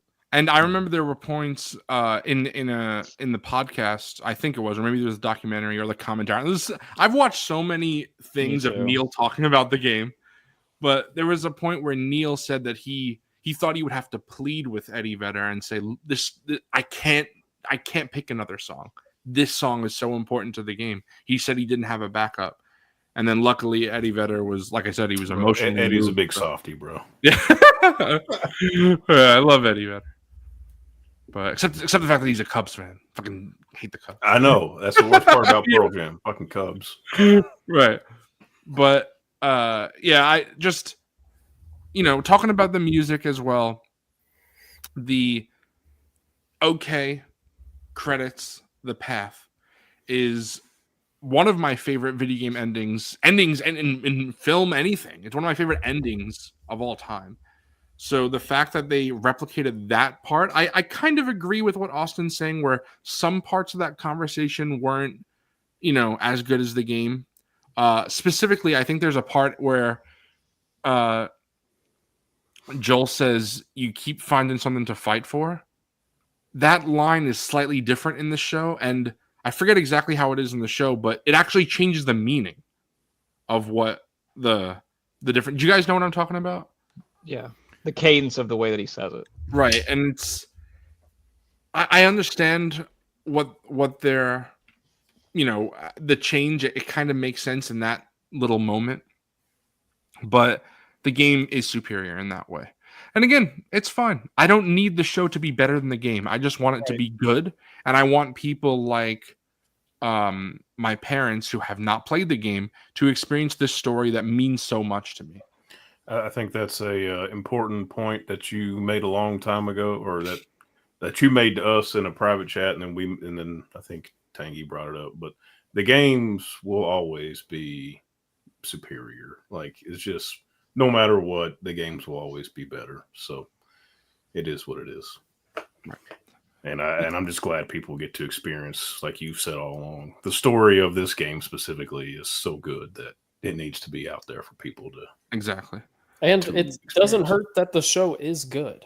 Right. It's not like it's just I okay. have like qualms with like things. That's just because I'm comparing it to the original. And at the very least, it might make people go play the games. You know, And I'm that's just all we could hope for me. It's like obviously we're gonna have 2 seasons of this, so it'll be hard to say. But I'm so interested and scared to see how people react to it because, like I said before, I'll never forget just how foolish people were like 5 years ago, and I'm interested to see if that something similar happens again, and I hope it doesn't.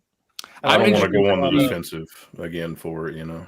I'm interested to see how television audiences react to many things because there's a lot of stuff that it could be received poorly. There's a lot of stuff that could be received positively, just in a unique way. So I'm very interested to see how, not just on a personal level, like my parents and brother, but also hearing all your guys' stories of people that you're watching with that haven't seen it. I forget. Austin, has your girlfriend? Does she know the game or no? Yeah, It's all new. before season 1 came out, I was like, I'm not going to be able to talk about this show without spoiling it. We're sitting down, we're playing the damn games together, and that's cool. Yeah, she really liked the games, and she. Really So she went into season 1 knowing. Thing is, everything, okay. And she had seen like the entire second game before we watched. Okay, cool. And it's interesting. I don't know, it's hard to believe that her and I would agree on a lot of stuff, right? But it was like an echo chamber a little bit, the different things. I was like, well, I didn't really like that. And she'd be like, yeah, I didn't really like it either. And she'd be like, I didn't really like this. And especially that last episode, we just kept it, that night. We were both like, am I disappointed? We're like brushing our teeth like, yeah, another thing. I didn't like that. So that was very interesting. We're both still very excited for season 2. I definitely... The second game has been calling my name. I've been wanting to replay it. Maybe like alongside, That's what I did for the first game, and that's what I'll be doing for this. Although I will say, obviously, since the second game is, going to be divided in at least 2 seasons. When the show ends, I'm just going to keep playing because I'm not going to play half a game. I was going to say, are you going to stop? Dude, and then what I'll just do is next year, or hopefully it's not 2 years. They said they're going to film this summer, so hopefully it'll come out next year. But season 3, when that comes, I'll just replay the game and get up to the part again, and then I'll play through.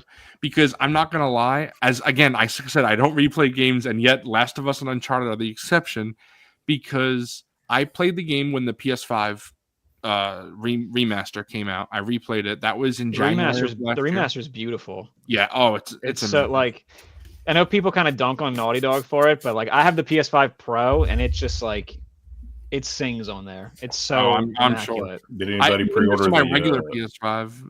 The controller, the Last of Us controller? I have it coming Thursday. I missed it. Nice.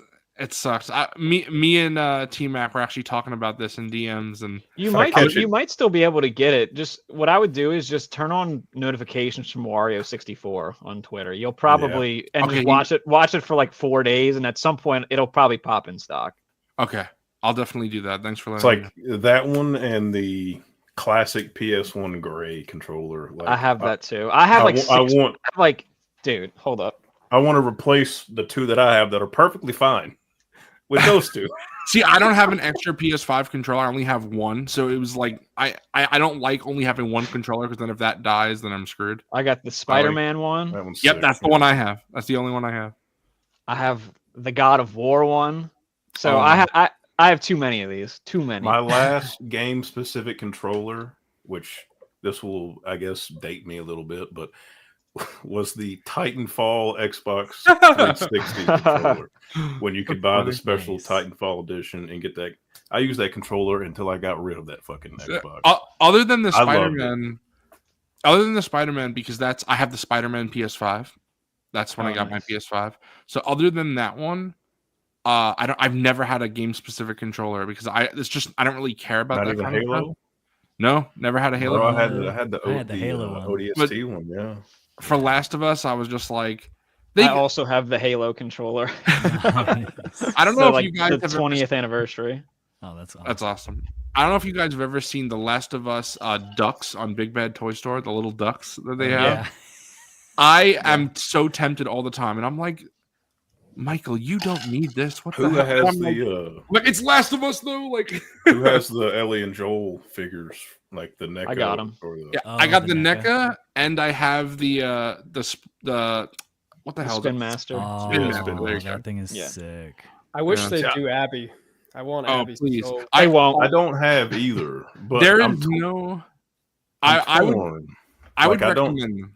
I don't know if I want to get the Spin Master ones or wait to I- see if they do. They're pretty like, good. The show like Pedro and Bella, because I don't know if I Yeah, want to get me and the me show and ones Lance or Peter, right. Me and Lance Peter Luke have talked about this because I know he's a big fan of a lot of Sony games. There's a second wave leaked. It has Nathan Drake in it. There's also a 2-pack with Pedro and Bella, Ellie and Joel. However, we don't know if that's coming. The line could be canceled. All depends on the sales of the Spin Master. We don't know. yeah. But at least they're planning to do a Joel and Ellie from the show. I do like the Spin Masters that are out. Like, yeah, it's not a figure show, obviously, but I do like those, and They're all on sale right now on Amazon too. I was looking yesterday because nice. I only have the Joel and Ellie, but I kind of want the Aloy and the Jin and the Kratos. I have Jim's them pretty all. good. I have them all. I really like these figures. I will say that Austin's talking about other characters that he wants. I don't care who makes it. I need Dina merchandise. There's no merchandise of her. why? Where are the clickers at? True. There's We a gotta get Funko one, Pop, bro. but that's it. Yeah, I have a clicker. What is it called? A U2's in my pile of loot right now. Dude. Yeah. And then I also have a clicker. It was a statue by Dark Horse. That's really nice. Yeah. Ooh, But You- I would love an U2's action figure. U2's just revealed like a few days ago that they're doing a Jack and Daxter, and I'm so excited. Oh, I didn't see that. Yeah, I I'm so might have to excited. pick that up. See- I don't have any Jack and Daxter. I only want Joel, Ellie, and then Abby, and a clicker, and I might get a my Tommy girl, because I might get a Tommy just because of how they like. I think I might just get all Last of Us Part 2 stuff. Like, I think I just want all Last of Us Part 2. I was reading a review on season 2, and someone said their biggest criticism was that they felt the Dina character was a dream girl. She's just perfect in every way, no flaws. And I was like, kind of agree, but I love her so much. Like, Dina's just I remember when I first played the game, I told my friend, we had played around the same time, we beat it around the same time. I was like, Dina is too good for this world. I love Dina so much. She's very charming. Well, maybe did she grow up in Jackson? I don't think so. no. Because they talk No. about, I don't know if they'll go into these details in the They show. talk so about I'm her not sister. 100%. Yeah, but that's what I was going to say. They talk right, about her okay. sister and stuff like that. And Okay. I don't know if she's Yeah. I don't know if she's going to be Jewish in the show, but she talks about like her Jewish upbringing. Yeah, not that's in right. Yeah, Jackson. because they go to the So, synagogue. Right. Yeah. So we will see. I think Isabella Merced is a great Yeah, actress. totally So forgot about that. Yep, it's all coming back to me now. Yeah. She was great in the newest Alien movie. yes, she was. And Oh, yeah. Madam Web is not a good movie, but All right, she, I'm gonna go to the she is bathroom. okay. She's good. Madam She's Web. good in everything. I really like Isabella Merced. Bro, they really are on sale, aren't they? I will admit I watched the Dora the Explorer movie just because she was Dora. I'm gonna be honest. I didn't want to say it, but I did see that film. I did see that film. It was one of those points in my life where I was just going to the movie, seeing everything, and that was a movie that I saw. Hell yeah. She's such a charismatic actor, and I think it'll be really fun to see her specifically play a character I love so much in Dina. Jacob, since we were talking about this, and I want to know your opinion, obviously without saying spoilers. Do you like Dina as a character? Yeah, absolutely. I think she's awesome. I wish, yeah, no, not because of spoilers. Yeah, I really hope that we get even more Dina in the show than what It sounds got like we in. will, from what I've I been think we hearing. probably interviews with her, will, so. yeah. Yeah. I'm excited. I would not be surprised if, this first episode that we've been talking about, how they've said that it's mostly show original stuff. I wouldn't be surprised if we see a lot more Dina here because I don't know for sure, but based on the fact that there were scenes in the trailer from the dance, I think that'll be shown when it's that supposed to scene. be, like chronologically instead of like a flashback. So that scene hits so hard in the game. And what's I interesting know. is that was one of the first things they showed at like E3, and That's why I think, it's so hidden in the game. Like, right. I remember when I played the game, I was like, did they cut the dance sequence? I love that at E3. And then when you because that finally was the E3 when Sony like set up tents and they went from room to room for each yeah, game they were showing. It was really cool. Probably too much money, but really cool. Yeah. I hope that we see like show people, only show watchers will care about Dina, because obviously by that point when we see it in the game, it's toward the end of the game as a flashback. We all love Dina, but show viewers will probably, that'll be one of their first scenes they see of her. But just by that point I was like, man, I love that just scene. love her. That whole scene, and like I won't spoil anything, but the way it starts, the way it ends, that scene is so well. That might be like the best scene in the game. Like it's amazing because it's so impactful to everything that you've already seen, and you kind of start to Right. understand. Like, so good. Who's this fucking psycho guy? Yeah, I want to answer some comments, but Dante, the torsos are actually not as bad in hand as I think. That's like my one thing that I was right. Psycho say. can tell you guys, because Psycho has when he was over my house. The alley has like a huge, like, I don't even know what kind of that whole that is, fucking yeah, what is that, bro? It's crazy. But Psycho, if you watched the show, you would have been welcome for this. Psycho has not seen the show yet, even though he's a big fan of the game. I'm really excited to rewatch it this weekend because, like I said, I haven't seen it since that first time, so it'll be fun. I'm gonna just take all weekend and just binge it and get ready. That's what Psycho better do. I would hope so. But I mean, what are we doing? I gotta ask you guys, or if you guys have an answer to Stone's question, because I'm very bad at percentage stuff like this, so I don't really know an answer. But if you guys had to say, would you say something? Probably 75-25 stoned? That's fair. Like, yeah. There's just enough newness to give it a television aspect. But the game also has other aspects that you just couldn't quite show in TV. So overall, I think they did it well. Except, well, we can say it.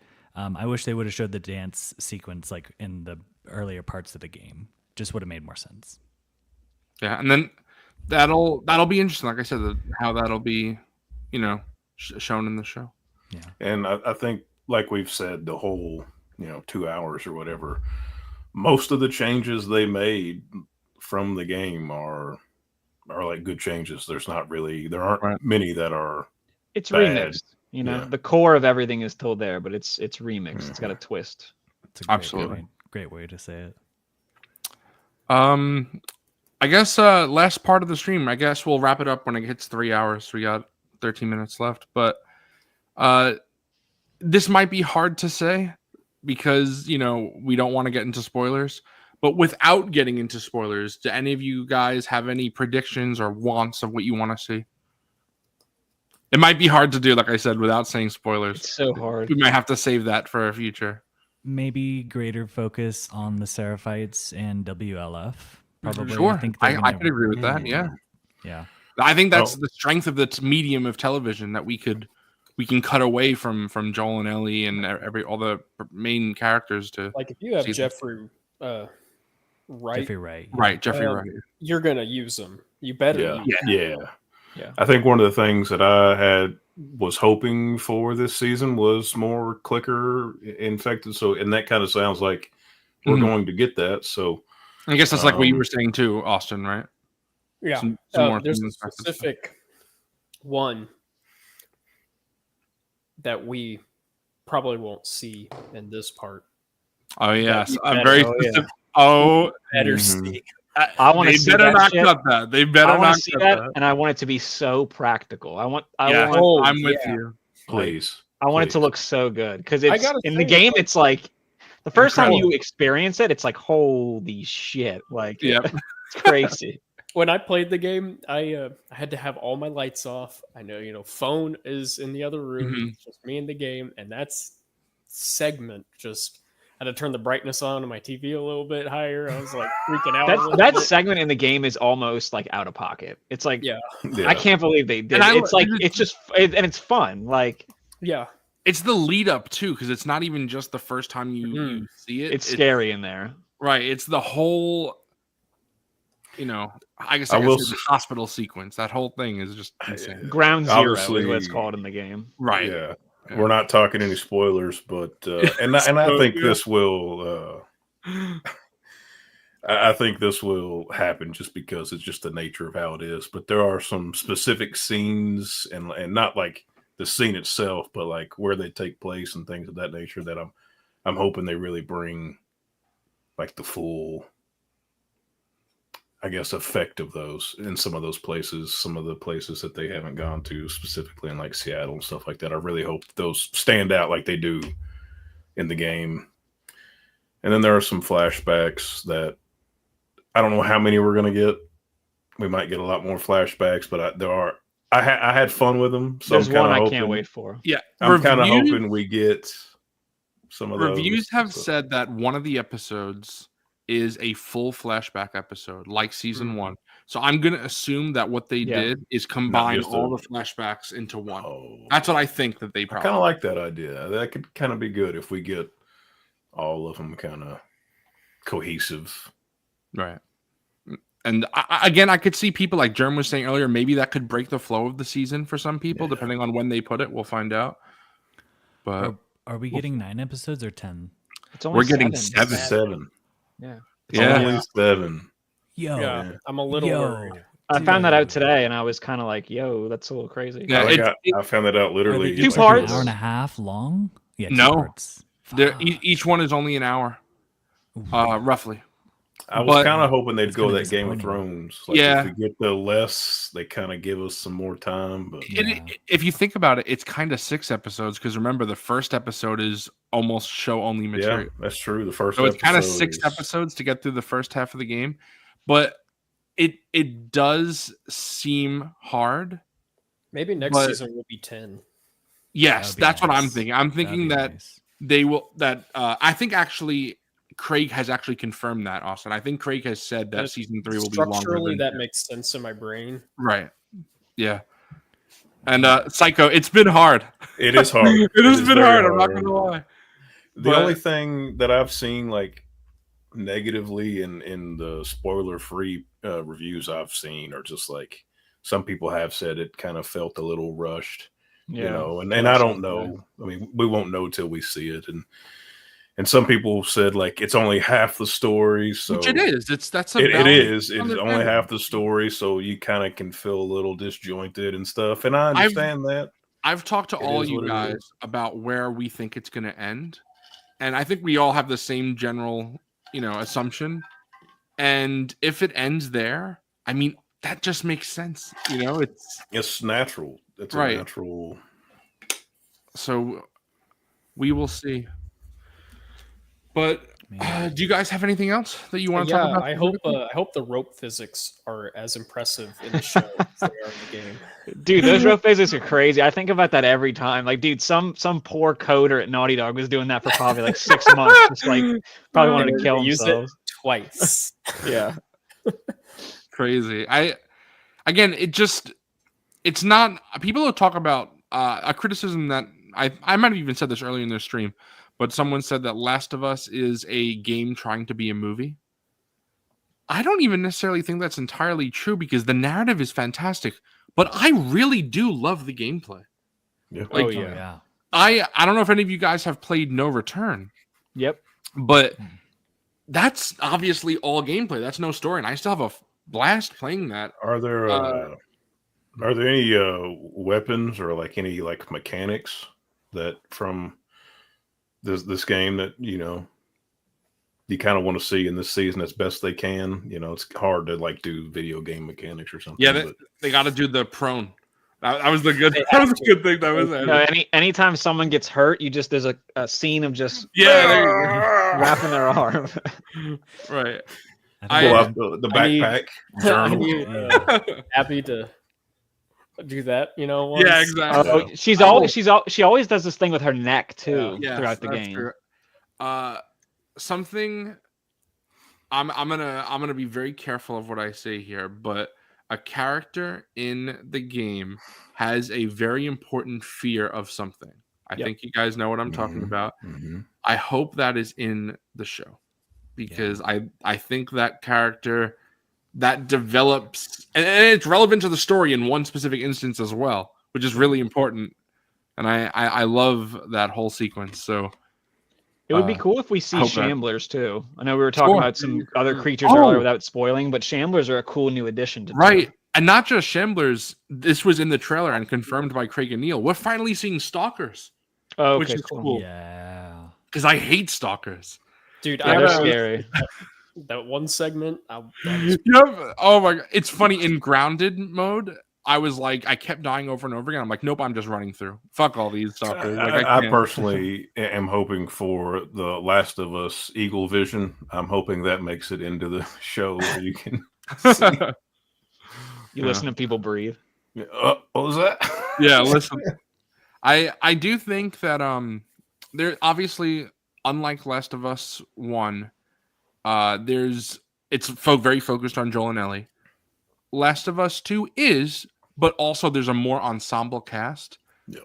Some of these characters, without getting into who they are, and we can talk about this more probably next or episode, or definitely probably after 2. But some of those characters are not developed at all. There's a couple that I could think of. I guess I could say the name is fine. Jordan, really not developed. Leia, not developed. Those characters, I haven't seen any cast announcements, trailers. I think they're cut. And honestly, I'm cool with that. Do you think they put the girl in there that plays the PS Vita? I hope. I love that's Whitney. I love that scene. That's just such a Here's a good question. Hotline Miami playing before the end. Is there a specific character you guys are excited to see the most between? Bro, you know my answer. I mean, between these next two seasons. It's the obvious, but besides if you couldn't pick, Okay. Right, besides the obvious, it's Dina for me. I love Isabella Merced. I love Dina as a character. So it's really all of them because I think it was T-Mac. I think you said Jesse earlier on in the stream. I love Jesse. Yeah. Yes, and he's a fantastic character as well. It's just Manny. I love yeah. And I'm excited to get more like Tommy. Tommy. More Tommy. Say. Jacob, there's something about Manny that I 100% want to happen, but there's no way I could say it without spoilers. So I'll say it in the after show for sure. But again, it's the fact that we all have different answers. It just shows you how well developed these characters are, and it's what The Last of Us does best to me. I think again, I don't really want to go into what season 2 is story-wise, but the story of season 2 kind of is a cliche, just like the story of season 1 is a cliche. Or the plot. I keep saying story. The plot. The story about these characters and how they, deal with their emotions with each other and all the characters intertwining relationships. That's what I love about the game. That's what I love about the series, what I love about the franchise. And that's what I'm most excited to see going forward. It's the message, like that's kind of what I was referring to earlier. It's like, without spoiling, it's like, it's the second game is, you look at it on paper, it's like, you could say cycle of violence, revenge, all these things, but it's really about empathy and understanding. Right. Mm-hmm. And I think, unfortunately, that's not partially, but I think that's the biggest reason as to why a lot of people don't like it. I think we live in times that are the most divided as ever, and people are the least empathetic as ever. And I think empathy is a problem. And I think people see that shit in the game, and they're like, I don't want this. And it's very unfortunate, but that's how I've always felt. 100%. You're right, bro. Well, unless you guys have anything else to say, I think we'll wrap it up. That's a good place to leave it, I think. Yeah. All right. Thanks for doing this, Zoo. This was fun. Of course, I thought I should have known. I'm a yapper. You guys like to talk too.